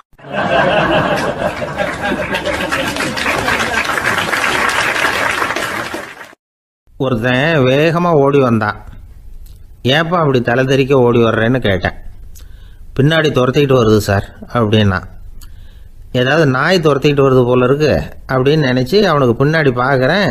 கண்ணு கேட்டின தூரம் வரைக்கும் எதுவுமே தெரியல. ஏன்பா எதுவும் ஒன்றை துரத்துறது மாதிரி தெரியலையே என்ன, நல்லா பாருங்கள் சார் அப்படின்னா. பார்த்துட்டு தான் சொல்கிறேன் என்ன. இதோ பாருங்கள் சார், இதுதான் என்னை துரத்துது அப்படின்னு அவன் காட்டுறான். அவன் சுட்டி காட்டின இடத்துல பார்த்தா அங்கே அவனுடைய நிழல் தான் தெரியுது. என்னப்பா சொல்கிற அப்படின்னு சொல்லி அவனை சந்தேகமாக பார்த்தேன். அதுக்கப்புறம் தான் அவன் விவரமாக பேசினான். சார், எனக்கு என் நிழலை கண்டா பிடிக்கிறதில்ல, எப்போ பார்த்தாலும் இது என்னையே பின்தொடர்ந்து வந்துக்கிட்டு இருக்குது. இதை என்னால் சகிக்கவே முடியல. இதை என்கிட்டேருந்து பிரிக்கிறதுக்கு எவ்வளவோ முயற்சிகள்லாம் பண்ணி பார்த்துட்டேன், முடியலன்னா. அப்படி என்னென்ன முயற்சிகள் பண்ணினேன் அப்படின்னு கேட்டேன். அவன் என்னென்ன செஞ்சாங்கிறத விவரமாக சொன்னான். அவன் என்ன பண்ணியிருக்கிறான், ஒரு பெரிய குழியை தோண்டி அதில் தன்னுடைய நிழலை புதைச்சிருவோம் அப்படின்னு முடிவு பண்ணிட்டு மண்வெட்டி எடுத்துக்கிட்டு தோட்டத்து பக்கம் போயிருக்கான். ஆழமாக ஒரு குழியை தோண்டியிருக்கான். குனிஞ்சு பார்க்குறான். அந்த குழிக்குள்ளே தன்னுடைய நிழல் தெரியுது. ஆஹா, இதுதான் சமயம், நிழல் இப்போ குழிக்குள்ளே இருக்குது, மண்ணை போட்டு மூடி விடலாம் அப்படின்னு நினச்சிக்கிட்டு கொஞ்சம் மண்ணை அள்ளி போட்டான். பார்த்தா இப்போ அந்த நிழல் அந்த மண்ணுக்கு மேலே வந்து நிற்கிது. இது ஏதுடா வம்பா போச்சு அப்படின்னு அவசரமாக மண்ணை வாரி போட்டு மூடி பார்க்குறான். குழி பூராவும் மூடி விட்டு பார்க்குறான். மறுபடியும் நிழல் மேலே வந்து உட்காந்துக்கிட்டு இருக்குது. சரி, இதை குழியில் புதைக்க முடியாது அப்படின்னு முடிவு பண்ணிட்டு இதை இங்கேயே இப்படியே விட்டுட்டு ஒரே ஓட்டமாக ஓடி போடுவோம் அப்படின்னு நினச்சி எடுத்தான் ஓட்டம். அது காலை நேரம். இவன் மேற்க நோக்கி ஓடிக்கிட்டு இருக்கிறான். ஓடி ஓடி பார்க்குறான், நிழல் இவனை விட வேகமாக இவனுக்கு முன்னாடி ஓடிக்கிட்டு இருக்கு. சரி, திரும்பி ஓடி பார்ப்போம் அப்படின்னு நினச்சிக்கிட்டு அப்படியே சடார்னு திரும்பி ஓட ஆரம்பித்தான். பார்த்தான், அப்பாடா நிழலை காணலை. கொஞ்சம் தூரம் ஓடி ஒரு இடத்துல நின்று அப்படியே சாவகாசமாக திரும்பி பார்க்குறான். பின்னாடி நின்றுக்கிட்டு இருக்குது நிழல். இப்படி ஓடி வந்து தான் இங்கே நம்ம முன்னாடி நின்று தன்னுடைய அவஸ்தையை சொல்லிகிட்டு இருக்கிறான். இந்த நிழலை துரத்துறது அல்லது வெட்டி விடுறது, இதுக்கு ஏதாவது வழி இருக்கா சொல்லுங்கள் சார் அப்படிங்கிறான். நமக்கு ஒன்றும் புரியல. அந்த நேரம் பார்த்து ஒரு பெரியவர் வந்தார். அவர்கிட்ட யோசனை கேட்டோம், என்ன செய்யலாம்னு. அவர் சொன்னார், இந்த பாருப்பா, நீ அங்கேயும் எங்கேயும் ஓடாத, அப்படியே கீழே படுத்துக்கொண்டார். அது நல்ல உச்சி வேலை. அவன் அப்படியே கீழே படுத்துக்கிட்டான். இப்போ அப்படி இப்படின்னு திரும்பி பார்க்குறான், நிழலை காணலை. அவன் இப்போ தான் நிம்மதியாக இருந்தான். இப்போ அந்த பெரியவர் சொன்னார், எல்லா மனிதர்களுமே இப்படி தான் ஓடிக்கிட்டு இருக்கிறாங்க. நான் எனது அப்படிங்கிற ஆணவம் தான் அவங்கள துரத்திக்கிட்டு இருக்கு. அதை விட்டுட்டு ஓடணும்னு நினச்சாலும் அது முன்னாடி வந்து நிற்கிது. பரம்பொருளை நோக்கி ஓடுறப்போ இந்த ஆணவம் பின்னாடி வந்துவிடுது. பரிபூர்ண சரணாகதிங்கிற நிலையில் அது முழுசுமாக மறைஞ்சுவிடுது. தன்னை உணர்கிற வேலை அது. அந்த நேரம் மனிதனுக்கு விடுதலை உணர்வு ஏற்படுகிற நேரம் அது. அப்படிப்பட்ட சுதந்திர மனிதர்களாக எல்லாரும் மாறி போயிட்டாங்கன்னா இந்த உலகமே இன்பமயம் அப்படின்னு ஒரு விளக்கம் கொடுத்தார் பெரியவர். நம்மளால் ஒருத்தர் வேகமாக ஓடி வந்துக்கிட்டு இருந்தான். ஏன்டா அப்படி ஓடி வர்ற அப்படின்னு கேட்டார் எதிரில் வந்தவர். ஆசை துரத்துது, அதுதான் ஓடி வர்றேன்னா. உனக்கு என்ன ஆசைன்னு கேட்டார். எனக்கு ஒன்றும் ஆசை இல்லைங்க, என்னை எப்படியாவது பிடிச்சுடணும்னு போலீஸ்காரங்களுக்கு ஆசை. அந்த ஆசை இப்போ என்னை துரத்தி பின்னாடி வந்துக்கிட்டு இருக்குது. அதுதான் தப்பிச்சு வந்துக்கிட்டு இருக்கிறேன்.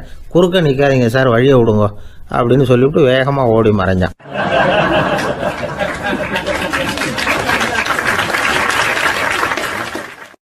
எனக்கு வாழ்க்கையில் ஒரே ஒரு ஆசை தான் சார் அப்படின்னார் ஒருத்தர். அது என்னன்னு கேட்டேன். ஆசைகளை ஒழிச்சுடணுங்கிறது தான் என்னோட ஆசை அப்படின்னார். இப்படி ஆசைகளை ஒழிக்க வேண்டும் அப்படிங்கிறதையே ஒரு ஆசையாக கொள்வது அபத்தம் அப்படிங்கிறார் ஒரு பெரியவர். இது மாதிரி ஆசைகளை ஒழிக்க ஆசைப்பட்டால் அந்த நோக்கம் நிறைவேறாதான். அந்த முயற்சியால் புதுசாக சில துன்பங்கள் தான் சேருமா. அதில் புதுசாக ஒரு ஆசை தலை தூக்கும் அப்படிங்கிறார் அவர். ஆசைகளை தானாக விழ வச்சுடலாம். அதுக்கு வழி என்ன தெரியுமா? எந்த ஒரு ஆசையையுமே பூரணமாக நிறைவேற்றி கொள்ள முடியாதுங்கிறத உணரணும். அதை உணர்ந்தால் ஆசைகள் தானாக விழுந்துடும். அதை விட்டுட்டு ஆசைகளை விட்டுடணுங்கிறதையே ஒரு ஆசையாக வச்சுக்கிட்டு அதுக்காக கடுமையாக முயற்சிகளையும் செஞ்சுக்கிட்டு நான் ஆசைகளை விட்டுட்டு ஞானோதயம் அடையிறதுக்கு கடுமையாக முயற்சி பண்ணிகிட்டு இருக்கிறேன் சார் அப்படின்னு சொல்லிக்கிட்டு இருந்தால் எந்த காலத்துலேயும் ஞானோதயம் வரப்போகிறதில்ல. அதுக்கு பதிலாக துன்பந்தான் சேரும் அப்படிங்கிறது அவரோட கருத்து. எந்த ஒரு ஆசையையும் பூரணமாக நிறைவேற்றி கொள்ள முடியாது அப்படிங்கிறத உணரணும். ஒரு ராஜா, அவர் மனசில் அமைதி இல்லை, எப்பவும் கஷ்டப்பட்டுக்கிட்டே இருந்தார். இந்த துன்பத்தை போக்குறதுக்கு பல வழிகளில் என்னென்னமோ முயற்சியெல்லாம் பண்ணி பார்த்தார். ஒன்றும் சரியாக வரல. கடைசியாக ஒரு காரியம் பண்ணார். அதாவது ஒரு வேதாந்தியை தேடிட்டு போனார். அவரை பார்த்து கேட்டார், ஐயா, என்னுடைய துன்பங்கள்லேருந்து நான் விடுபடணும், அதுக்கு சுலபமாக ஏதாவது ஒரு வழி இருந்தால் சொல்லுங்களேன் அப்படின்னு கேட்டுக்கிட்டார்.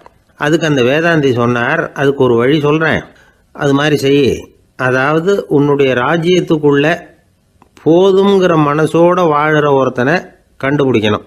அப்படி கண்டுபிடிச்சி அவனுடைய சட்டையை வாங்கி நீ போட்டுக்கணும். அப்படி போட்டுக்கிட்டா உன்னுடைய துன்பம் தீர்ந்துடும் அப்படின்னார். உடனே ராஜாவுக்கு ரொம்ப மகிழ்ச்சி. அரண்மனையில் இருந்த அத்தனை பேரையும் ஆளுக்கு ஒரு பக்கமாக அனுப்புனார், தேட சொன்னார். போதுங்கிற மனசுடைய ஒருத்தனை கண்டுபிடிச்சி கொண்டுகிட்டு வாங்க அப்படின்னார். எங்கெங்கேயோ தேடி கடைசியாக ஒரு ஆளை கண்டுபிடிச்சாங்க. அவன் போதுங்கிற மனசோடு இருக்கிறவன் தான். ஆனால் அவன்கிட்ட சட்டை எதுவும் இல்லை. இடையில கட்டியிருக்கிற துண்டே போதுங்கிற மனசோடு அவன் வாழ்ந்துக்கிட்டு இருக்கிறான். சட்டை இருந்தாவில் ராஜா வாங்கி மாட்டிக்க முடியும். அந்த வேதாந்தி ஏன் அப்படி சொன்னாருங்கிறதுக்கான அர்த்தம் இப்போ தான் ராஜாவுக்கு புரிஞ்சுதான். இது வரைக்கும் சொன்னதெல்லாம் ஞான மார்க்கத்தை தேடிடுறவனுக்கான உள்ள தகவல். இப்போ இன்னைக்கு இளைஞர்கள் இதை கேட்டுவிட்டு நமக்கு ஆசையே வேணாம் அப்படின்னு முடிவு பண்ணிவிட்டா வாழ்க்கையில் முன்னேறவே முடியாது. நம்முடைய முயற்சிக்கு ஆசை தான் தூண்டுகோல். அதனால் இந்த ஆசையையும் அந்த ஆசையையும் போட்டு குழப்பிக்கக்கூடாது. ஆனால் ஒன்று, பேராசை நமக்கு தேவையில்லை. நாம் படுற ஆசையிலேயும் ஒரு நியாயம் இருக்கணும். ஏன்னா நம்மளில் சில பேர் நீங்கள் தான் சார் சொன்னீங்க, அதனால தான் ஆசைப்பட்டேன், அரை தான் கிடச்சிது மிச்சம் அப்படிம்பாங்க கன்னத்தை தடவிக்கிட்டே. அதனால் இப்போல்லாம் எந்த தகவலை சொன்னாலும் ரொம்ப எச்சரிக்கையாக இருக்க வேண்டியிருக்குது. ஒரு ஆள் ஒரு கடை வச்சு வியாபாரம் பண்ணிகிட்டு இருந்தான். அவனுக்கு ரொம்ப பேராசை, நிறைய பணம் சேர்க்கணும்னு. திடீர்னு ஒரு நாள் அவனுக்கு உடம்பு ரொம்ப சுகம் இல்லாமல் போயிட்டுது. இனிமேல் பிழைக்கிறது கஷ்டங்கிற நிலைமை. மரணப்படுகையில் இருக்கிறான். சொந்தக்காரங்கள்லாம் சுற்றி உட்காந்துருக்குறாங்க. இவன் மெதுவாக கண்ணை திறந்து பார்க்குறான். என் வீட்டுக்காரி எங்கேன்னா, இதோ இருக்கேன் அப்படின்னாங்க அந்த அம்மா. பசங்கள்லாம் எங்கேங்கிறான். இதோ பக்கத்தில் தான் நின்றுக்கிட்டு இருக்கிறோங்கிறாங்க. பொண்ணுங்க எங்கேங்கிறான். எல்லாம் இங்கே தான் இருக்கிறோம் அப்படிங்கிறாங்க. எல்லாம் இங்கே தான் பக்கத்தில் தான் இருக்கோம், நீங்கள் கவலைப்படாதீங்கன்னு சொல்கிறாங்க எல்லாம். அவன் மெதுவாக கஷ்டப்பட்டு வாயை திறந்து, அட பாவிங்களா, எல்லாரும் இங்கே இருந்தால் அங்கே கடையை யார் கவனிக்கிறது அப்படின்னானா.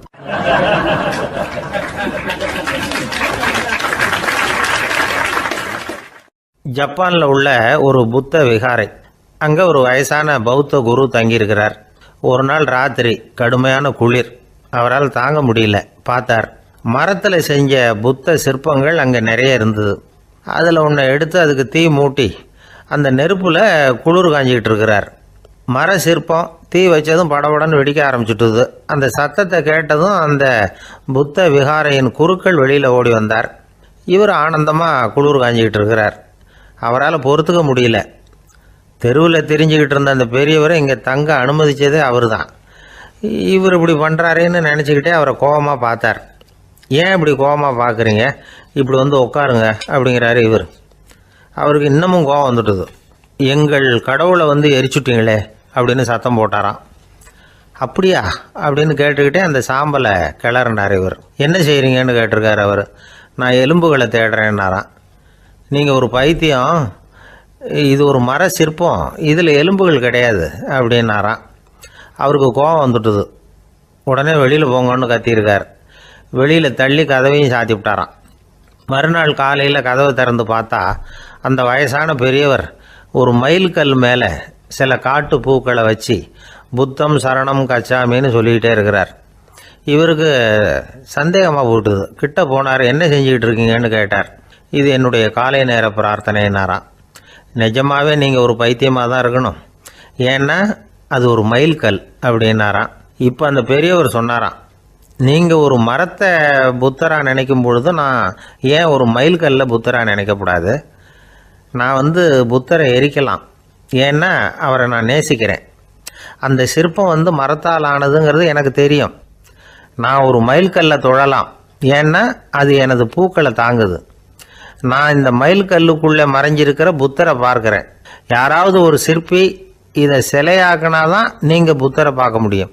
அன்னைக்கு ரொம்ப குளிராக இருந்தது. நான் எனக்குள்ளே இருக்கிற புத்தரையும் பாதுகாக்கணும். உள்ளே இருக்கிற புத்தரை காப்பாற்றுறதுக்காக வெளியில் உள்ள புத்தரை எரிக்கலாம், அதில் ஒன்றும் தப்பு இல்லை. அது அவருடைய போதனையிலேயே இருக்குது. உனக்குள் ஜோதியாக இரு அப்படிங்கிறது அவருடைய போதனை. என்னுடைய புத்தர் குளிரில் நடுங்கிட்டு இருந்தார். அந்த மர சிற்பங்கள் வெயில் மழையில் உணர்ச்சி இல்லாமல் இருந்தது, அதனால் அப்படி பண்ணினேன். ஆனால் நீங்கள் என்ன பண்ணீங்க? நான் ஒரு மர புத்தரை எரிச்சதுக்காக உயிருள்ள புத்தரை வெளியில் தள்ளி கதவை சாத்தினீங்க அப்படின்னாராம் அந்த பெரியவர். உண்மையான பக்திங்கிறது இதுதான். அதாவது உனக்குள் ஜோதியாக இரு அப்படின்னு புத்தர் சொன்னார் இல்லையா, அது மாதிரி தனக்குள் ஜோதியாக இருக்கிற இந்த காலத்து ஆசாமிகள் நிறைய பேர் உண்டு. எப்பவும் போதையிலேயே இருக்கிறவங்க. ஒரு நாள் நடு ராத்திரி ஒரு மது கடையில் ஒரு ஆள் அங்குள்ள சிப்பந்திகள் கிட்ட கேட்டுக்கிட்டு இருக்கிறான்.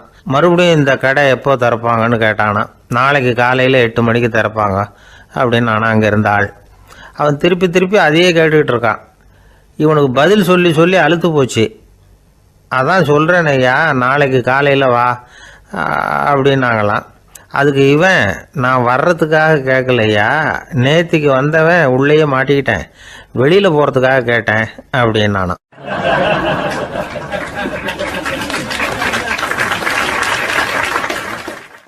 ராமகிருஷ்ணர் வாழ்ந்த காலத்தில் நடந்த ஒரு நிகழ்ச்சி இது. அப்போது ஒரு ஓவியர் இருந்தாராம். அவருக்கு ஒரு ஆசை, ராமகிருஷ்ணர் படத்தை வரையணும், அதை அவர்கிட்டயே கொண்டுட்டு போய் காட்டி அபிப்பிராயம் கேட்கணும். இதுதான் அந்த ஓவியரின் ஆசை. உடனே ராமகிருஷ்ணர் படத்தை வரைஞ்சி முடித்தார். அதை எடுத்துக்கிட்டு போனார். இவர் போன சமயம் அங்கே ராமகிருஷ்ணர் சீடர்களோடு உட்காந்துருக்கிறார். விவேகானந்தர் அங்கே இருக்கிறார். இந்த ஓவியர் கொண்டுகிட்டு போய் தான் வரைந்த ஓவியத்தை அவர்கிட்ட காட்டினார். ராமகிருஷ்ண பரமஹம்சரின் ஓவியத்தை ராமகிருஷ்ணர்கிட்டயே காட்டுறார். ராமகிருஷ்ணர் என்ன பண்ணார் தெரியுமா? அந்த படத்தை பார்த்தார். உடனே அது காலை தொட்டார். குருதேவருடைய இந்த செயல் சீடர்களுக்கு ரொம்ப வியப்பை உண்டு பண்ணிச்சு. சில பேர் மனசுக்குள்ளேயே ரொம்ப குழம்பி போக ஆரம்பிச்சிட்டாங்க, என்ன இப்படி பண்ணுறாருன்னு. என்ன இது அவரோட படம், அவரே அவரோட படத்தின் காலை தொடுறார் அப்படின்னு யோசித்தாங்க. சில பேர் ஒன்றும் புரியாமல் ஒருத்தர் பார்த்து சிரிச்சுக்கிட்டாங்க. அந்த இடத்துல சீடர்கள் மட்டும் இல்லை, சீடர் அல்லாத பல பேர் இருந்தாங்க. தன்னுடைய காலை தானே தொடர இவருடைய செயல் பற்றி என்ன நினைக்கிறது அப்படின்னு அவங்களும் குழம்பி போய் நிற்கிறாங்க. அந்த படத்தை வரைஞ்சி அவர்கிட்ட காட்டின அந்த ஓவியருக்கும் அதிர்ச்சி. இருந்தாலும் அவர் சீடர் கிடையாது. அதனால் கொஞ்சம் துணிச்சலை வரவழைச்சிக்கிட்டு கேட்டார், என்னங்க இது, என்னால் என்னுடைய கண்களையே நம்ப முடியல. இது உங்கள் சொந்த உருவப்படம், நீங்கள் உங்கள் சொந்த கால்களையே தொடுறீங்க, இது எங்களுக்கு கொஞ்சம் சங்கடமாக இருக்குதே அப்படின்னார். ராமகிருஷ்ணரின் கண்களில் ஆனந்த கண்ணீர் வழிஞ்சுதான். அவர் சொன்னாராம், இது என்னோட படம்ங்கிறது எனக்கு தெரியும், ஆனால் இது என்னோட படம்ங்கிறதுனால நான் இதோட காலை தொடலை. நீ என்னுடைய சமாதி நிலையை இந்த படத்தில் படம் பிடிச்சி காட்டியிருக்கிற, அதனால் அதோட காலை தொடறேன். சமாதி நிலையில் யார் இருந்தாலும், அது என்னுடைய படமாக இருந்தாலும் சரி அல்லது வேறு யாருடைய படமாக இருந்தாலும் சரி, படம் யாருதுங்கிறது முக்கியம் இல்லை. இதில் எது முக்கியம்னா அது தன்னை உணர்ந்த ஒரு உணர்நிலையின் படம். அப்படி இருக்கிறப்போ அதோட காலை நான் தொடணும். அதுக்கு நீங்கள் எல்லாரும் ஏன் சங்கடப்படுறீங்கன்னு எனக்கு தெரியல அப்படின்னாராம். இப்போ தான் அங்கே இருந்த சீடர்களுக்கும் மற்றவங்களுக்கும் விவரம் புரிஞ்சுதான். இதுக்கு முன்னாடி யாரும் செய்யாததை இவர் செஞ்சிருக்கிறார், ஆனால் அவருடைய காரணம் ரொம்ப நியாயமானது அப்படிங்கிறத உணர்ந்தாங்களாம். இதுவரைக்கும் ஆன்மீகத்தில் சமாதி நிலை, அதாவது தன்னை உணர்ந்த நிலை பற்றி புரிஞ்சுக்கிட்டோம். இல்லறத்தில் ஏற்படக்கூடிய சமாதி நிலை பற்றி உங்களுக்கு தெரியுமா? ஒரு அம்மா டாக்டர்கிட்ட வந்து சொன்னாங்களாம், டாக்டர், என் வீட்டுக்காரருக்கு உடம்புல ஏதோ கோளாறுன்னு நினைக்கிறேன், நான் எவ்வளவு நேரம் பேசினாலும் காதில் விழாதது மாதிரி உட்காந்துருக்கிறார் அப்படின்னாங்களாம். அதுக்கு அந்த டாக்டர் சொன்னாராம், அம்மா, அது உடம்பு கோளாறு இல்லை, அது ஒரு பெரிய திறமை அப்படின்னாராம்.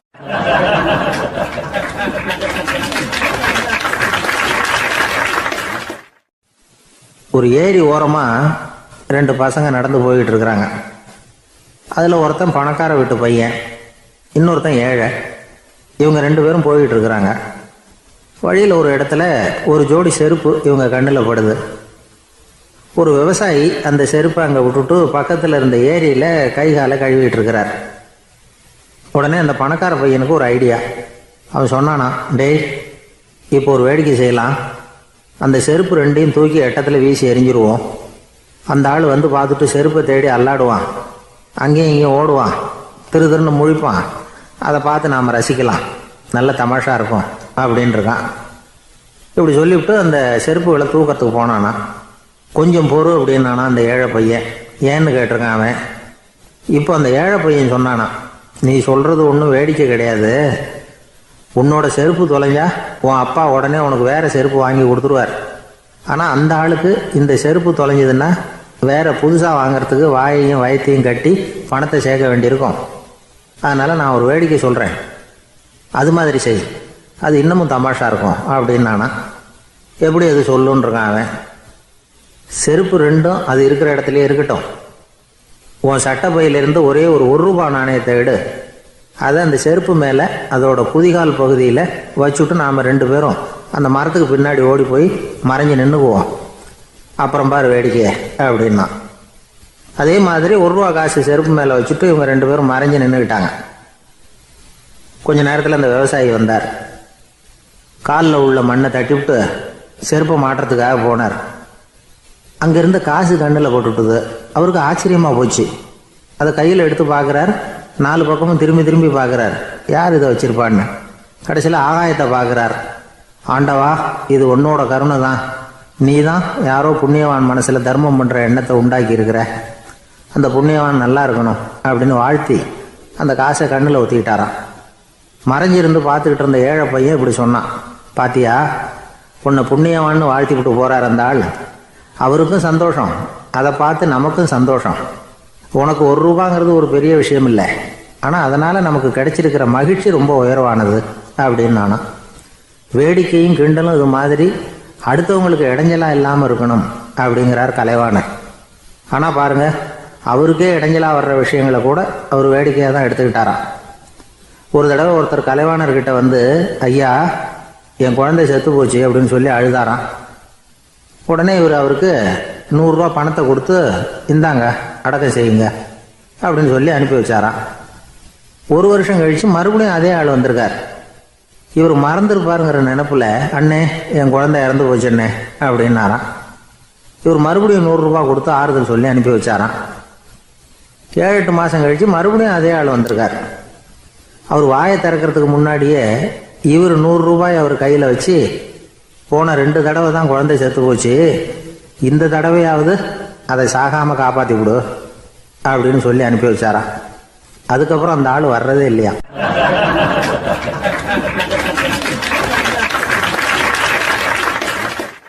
ஒரு ரயில் வேகமாக போயிட்டு இருக்கு. அது ஒரு ரயில்வே ஸ்டேஷனில் கொஞ்ச நேரம் நின்றுது. அப்போ அதில் ஒரு ஆள் ஏறினார். தலையில் ஒரு மூட்டையை வச்சுருந்தார். மூட்டையை தலையில் சுமந்துக்கிட்டே உள்ளே வந்தார். மூட்டையை தலையில் சுமந்துக்கிட்டே ஒரு இடத்துல உட்காந்தார். ரயில் மறுபடியும் புறப்பட்டுது. இவர் தன் தலையில் இருந்த மூட்டையை கீழே இறக்கி வைக்கணும்ல, வைக்கல, சுமந்துக்கிட்டே வரார். எதிரில் உட்காந்துருந்தவர் கேட்டார், ஏங்க ஏன் இப்படியே உட்காந்துருக்குறீங்க தலையில் மூட்டையை வச்சுக்கிட்டு, மூட்டையை கீழே இறக்கி வைக்கலாமே அப்படின்னார். வேணாங்க பாவம், தலையில் இருக்கிற மூட்டையை இறக்கி ரயிலில் வச்சா ரயிலுக்கு பாரம் அதிகமாக இருக்கும் அப்படின்னார் அவர். இப்படி ஒரு ஆளை பார்த்தா நமக்கு சிரிப்பு தான் வரும். ஏன்னா ரயிலுங்கிறது அந்த மூட்டையையும் சேர்த்து சுமந்துக்கிட்டு தான் போகுது. அவன் அந்த மூட்டையை தலையில் வச்சுருந்தாலும் ஒன்று தான், தரையில் வச்சுருந்தாலும் ஒன்று தான். அதனால் ரயிலுக்கு எந்த மாற்றமும் ஏற்பட போகிறதில்ல. அதே மாதிரி தான் நம்ம மனமும். இதுவும் ஒரு தேவையில்லாத சுமை, அனாவசியமாக சுமந்துக்கிட்டு இருக்கிறோம். இதை கீழே இறக்கி வச்சுட்டா வாழ்க்கை பிரயாணம் சுகமாக இருக்கும். ரயில் பிரயாணம் பண்ணுற அந்த ஆள் மூட்டையை சுமக்கிறான், வாழ்க்கை பிரயாணம் பண்ணுற நாம மனசை சுமக்கிறோம். இது ரெண்டுக்கும் எந்த வித்தியாசமும் இல்லை. மனசை கீழே இறக்கி வச்சுட்டா பாரம் இல்லாமல் வாழலாம், பறவைகள் மாதிரி பறக்கலாம், குழந்தைகள் மாதிரி கள்ளங்கபடம் இல்லாமல் வாழலாம். இந்த வெளி உலகத்தில் நாம் நிலை பெற்று இருக்கணும், வேரூன்றி இருக்கணும். அதே சமயம் நம்முடைய உள்வெளியில் ஆன்மீக வாழ்க்கையில் பாரம் இல்லாமல் இருக்கணும். அப்போ பறக்கணும், நதியை போல் ஓடணும், மிதக்கணும், பயணம் சுகமாக இருக்கும், களைப்பு தெரியாது, கவலை தெரியாது. ஒரு சீடன் போதி தர்மரை நாடி வந்தான். குருவே, நீங்கள் என்ன வெறுமையாக இருக்க சொன்னீங்க, நான் இப்போ மறுபடியும் வெறுமையானவன் ஆகிட்டேன், அதனால் இப்போ என்ன செய்ய சொல்கிறீங்க என்ன அப்படின்னு சொல்லி நின்னான். உடனே அந்த குரு பக்கத்தில் இருந்த ஒரு குச்சியை எடுத்து அவன் தலையில் அடித்து, போய் அந்த வெற்றுத்தன்மையையும் வீசி எறிந்து விட்டு வா அப்படின்னார். நான் இப்போ காலியாக இருக்கிறேன்னு ஒருத்தன் சொல்கிறான்னு வச்சுக்கோங்க, அது உண்மை இல்லை. ஏன்னா இன்னமும் அதில் நான்கிற எண்ணம் இருக்குது. எந்த சிந்தனையும் இல்லாமல் இருக்கிறது கடினம்தான். ஆனாலும் மனிதன் அதில் உள்ள நுட்பத்தை புரிஞ்சுக்கிட்டான்னா, இவ்வளவு தூரம் தூக்கி சுமந்துக்கிட்டு வந்த அந்த மனதின் முட்டாள்தனத்தை அவனே பார்த்துட்டு சிரிப்பான். இதுதான் பெரியவங்க சொல்லியிருக்கிற ஆலோசனை. நம்மால் ஒருத்தன் தலையில் ஒரு பெரிய மூங்கில் கூடையோடு ரயிலில் உட்காந்தான். கூடை தலையில் இருந்தது, கீழே இறக்கி வைக்கல. எதிரில் இருந்தவர் கேட்டார், ஏங்க எதுக்காக அதை அனாவசியமாக சுமந்துக்கிட்டே இருக்கீங்க, கீழே இறக்கி வைங்களேன்னார். இல்லைங்க, நான் வீட்டை விட்டு புறப்படும் பொழுதே என் பையன் சொல்லிவிட்டான், கூடையை தலையை விட்டு இறக்கக்கூடாதுன்னு அப்படின்னார். அவன் சின்ன பையன், விவரம் இல்லாமல் சொல்லியிருப்பான். இப்போ என்ன நேரில் வந்தால் பார்த்துக்கிட்டு இருக்கிறான், நீங்கள் இறக்கி வைங்கன்னார் அவர். அவன் நேரில் பார்த்துக்கிட்டு இல்லை, இருந்தாலும் நான் இந்த கூடையை கீழே இறக்கி வச்சா அது அவனுக்கு தெரிஞ்சிடும் அப்படின்னாரு இவர். அது எப்படின்னார் அவர். அவன் தனக்கு டிக்கெட் வாங்க வேணாம்னு சொல்லி இப்போ இந்த கூடைக்குள்ளே தான் உட்காந்துருக்கிறான் அப்படின்னார் இவர்.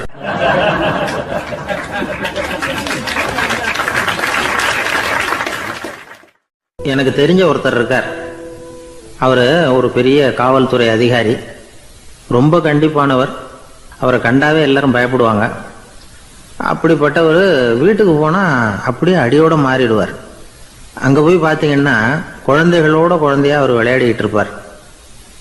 அலுவலக சமயத்தில் பார்த்தீங்கன்னா குதிரை முதுகில் அவர் உட்காந்துருப்பார். வீட்டில் பார்த்தீங்கன்னா அவர் முதுகில் குழந்தை உட்காந்துருக்கும். அவர் குதிரை மாதிரி போயிட்டு இருப்பார். இது எப்படிங்க முடியுது உங்களால் அப்படின்னு கேட்டாங்க. அது ஒன்றும் இல்லை, இங்கே வீட்டுக்கு வந்த உடனே என்னோட மனசை தனியாக எடுத்து வச்சிருவேன் அப்படின்னார். அது என்னங்க உங்கள் சட்டப்பையிலையா இருக்குது மனசு, அது தனியாக எடுத்து வைக்கிறதுக்கு அப்படின்னு கேட்டாங்க. அப்படி இல்லைங்க, இது ஒரு பயிற்சி, மனப்பயிற்சி, அவ்வளவுதான் அப்படின்னார். இப்படி சமயம் பார்த்து மனசை தனியாக வச்சுவிட தெரிஞ்சவங்க வாழ்க்கையில் எப்பவும் உற்சாகமாக இருப்பாங்க அப்படிங்கிறது பெரியவங்க கருத்து. ஒரு டாக்டர் ஆஸ்பத்திரியில் இருக்கிற வரைக்கும் டாக்டராக இருக்கலாம். அவர் மனைவிகிட்டையும் அவர் டாக்டராக இருக்க வேண்டிய அவசியம் இல்லை. ஒரு வக்கீல் கோர்ட்டில் இருக்கிற வரைக்கும் வக்கீலாக இருக்கலாம்.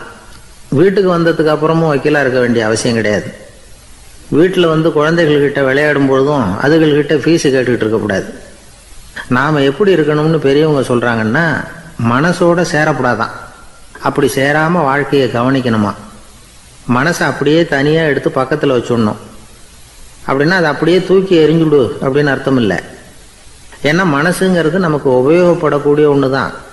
எப்போ எப்போ அது தேவையோ அப்பப்போ எடுத்து உபயோகப்படுத்திக்கணும். தேவைப்படுறப்போ எடுத்து கண்ணாடியை மாட்டிக்கிறோம்ல, படிக்கும் பொழுது கண்ணாடி தேவைப்படுது, எடுத்து மாட்டிக்கிறோம் இல்லையா, அது மாதிரி கணக்கு போடுறதுக்கு மனசு தேவை. கடைக்கு போய் ஒரு பொருள் வாங்குகிறோம், காசு கொடுக்குறோம், மீதி சில்லறை சரியாக இருக்கா அப்படின்னு எண்ணி பார்த்து வாங்க வேண்டியிருக்கு. அந்த சமயத்தில் மனசை எடுத்து தனியாக வச்சுட்டேன் அப்படின்னு சொல்லிகிட்டு இருக்கக்கூடாது. பரீட்சைக்கு படிக்க வேண்டியிருக்குது, படித்ததையெல்லாம் அப்படியே நினைவில் வச்சுக்க வேண்டியிருக்கு. அந்த சமயத்தில் மனசை தூக்கி எறிஞ்சுட்டேன் சார் அப்படின்னு சொல்லிகிட்டு இருக்கக்கூடாது. அப்படி சொன்னால் பரீட்சை நம்மளை தூக்கி எறிஞ்சிடும். அதனால் தேவைப்படுறப்போ மனசை உபயோகப்படுத்தணும், தேவையில்லாதப்போ அது தனியாக ஓய்வு எடுத்துக்க விட்டுடணும். இப்படி நாம் பழக்கப்படுத்திக்கிட்டா வாழ்க்கைங்கிறது நமக்கு புதுசாக தெரியுமா. மனசுக்கும் ஒரு சக்தி கிடைக்கும். எந்திரங்களுக்கு ஓய்வு கொடுக்குற மாதிரி மனசுக்கும் ஓய்வு கொடுக்கணும், இல்லைன்னா அது களைச்சி போயிடும். குழந்தைகள் மனசை சுமந்துக்கிட்டு இருக்கிறது இல்லை. இது முதியவர்கள் குழந்தைகள்கிட்டே இருந்து கற்றுக்க வேண்டிய ஒரு பாடம். ஆனாலும் இந்த கால குழந்தைகள்கிட்ட ரொம்ப எச்சரிக்கையாக இருக்க வேண்டியிருக்கு. ஒரு தாத்தாவும் பேரனும் விளையாடிக்கிட்டு இருக்கிறாங்க. தாத்தா எனக்கு சைக்கிள் ஓட்ட கற்றுக் கொடு அப்படிங்கிறான் பேரன். சைக்கிள் உயரம் கூட இல்லை, அதுக்குள்ளே சைக்கிள் ஓட்டணுமா அப்படின்னார் தாத்தா. ஏன் தாத்தா, ரயில் ஓட்டுறாரு, அவர் என்ன ரயில் நீளமாக இருக்கார் அப்படின்னு கேட்டானா அந்த பையன்.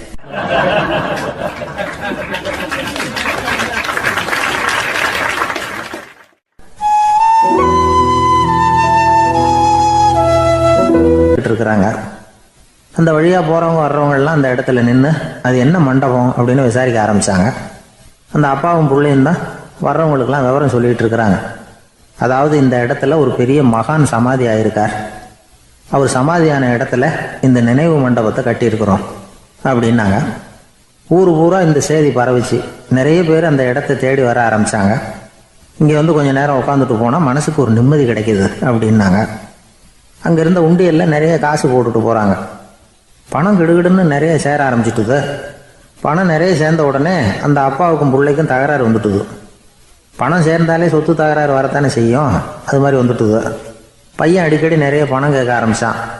அப்பா பார்த்தார், யோசனை பண்ணார், ஒரு முடிவுக்கு வந்தார். ஒரு நாள் பையனை கூப்பிட்டார். இதை பாருப்பா, நமக்குள்ள தகராறு வேணாம். அப்பாவும் பிள்ளையும் இப்படி சண்டை போட்டுக்கிட்டா பார்க்குறவங்க தப்பாக நினைப்பாங்க. அதனால் நமக்குள்ள சமரசமாக இதை தீர்த்துக்குவோம், என்ன சொல்கிற அப்படின்னார் அப்பா. சரின்னு நான் பையன். உடனே அந்த அப்பா என்ன பண்ணார் தெரியுமா, மகன்கிட்ட கொஞ்சம் பணத்தை கொடுத்தார். தன்கிட்ட இருந்த ஒரு கழுதையையும் கொடுத்தார். இதை வச்சு நீ பொழைச்சிக்கோ அப்படின்னு சொல்லி அனுப்பி வச்சுட்டார். மகன் அந்த கழுதையை இழுத்துக்கிட்டு அடுத்த ஊருக்கு போனான். வழியிலேயே அந்த கழுதை செத்து போச்சு. உடனே என்ன பண்ணலாம்னு யோசனை பண்ணான். ஒரு ஐடியா வந்தது. அந்த கழுதையை ஒரு சாலை ஓரமாக புதைச்சான். கையில் இருந்த பணத்தை வச்சு அந்த இடத்துல ஒரு கல் மண்டபம் கட்டினான். அந்த வழியாக 2 பேர் வந்தாங்க. இது என்ன மண்டபம்னு விசாரித்தாங்க. இந்த இடத்துல ஒரு பெரிய மகான் சமாதி ஆயிருக்கிறார் அப்படின்னா. இந்த செய்தி ஊர் பூரா பரவ ஆரம்பிச்சுட்டுது. நிறைய பேர் போக ஆரம்பித்தாங்க. இங்கே வந்தால் மனசுக்கு ஒரு பெரிய நிம்மதி கிடைக்குது அப்படின்னு வேற சொல்ல ஆரம்பித்தாங்க. வர வர கூட்டம் அதிகமாக வர ஆரம்பிச்சுட்டுது. உண்டியலில் பணம் நிறைய சேர்ந்துட்டுது. நகையெல்லாம் கூட கழட்டி காணிக்கையாக போட ஆரம்பிச்சுட்டாங்க. அப்பாவை விட மகன் பெரிய ஆளாயிட்டான். இதை கேள்விப்பட்டார் அப்பா. பையனை பார்த்துட்டு வரலாம்னு ஒரு நாள் புறப்பட்டு வந்தார். பையன் ஓஹோன்னு இருக்கிறான், பங்களா காரு எல்லாம் வந்துட்டுது. எப்படிடா இந்த அளவுக்கு ஆனே அப்படின்னு விசாரிச்சார். அப்பா, எல்லாம் உங்கள் ஆசீர்வாதம் தான், நீங்கள் கொடுத்த மூலதனத்தை வச்சு தான் இவ்வளவும் சம்பாதிச்சேன் அப்படின்னு நான் பையன். அது எப்படிறான்னு விசாரிச்சார். அப்பா, நீங்கள் ஒரு கழுதை குட்டியும் கொஞ்சம் பணமும் என்கிட்ட கொடுத்து அனுப்பி வச்சிங்க, அதை எடுத்துக்கிட்டு வந்தேன். வர்ற வழியில் அந்த கழுதை செத்து போச்சு. உடனே யோசனை பண்ணேன், அந்த கழுதையை இந்த இடத்துல புதைச்சேன். கையில் இருந்த பணத்தை வச்சு மண்டபம் கட்டினேன். மகான் ஒருத்தர் சமாதி ஆகிருக்கார் அப்படின்னு வதந்தியை கிளப்பி விட்டேன். ஜனங்கள்லாம் ஏமாந்து போய் காசை கொண்டாந்து போட ஆரம்பிச்சிட்டாங்க. நான் பொழைச்சிக்கிட்டு இருக்கிறேன் அப்படின்னா. இப்போதான்டா நீ என் புள்ள அப்படின்னு சொல்லி சந்தோஷப்பட்டாரான் அந்த அப்பா. ஏன் அப்படி சொல்கிறீங்கன்னு கேட்டிருக்கான் பையன். கழுதை குட்டியை புதைச்சி மண்டபம் கட்டியிருக்கிற நீ, ஏற்கனவே நம்ம ஊரில் நாம் கட்டியிருக்கிறோமே மண்டபம், அது இந்த கழுதையோட அம்மாவை புதைச்ச இடம். மகான் சமாதி ஆயிருக்காருன்னு நானும்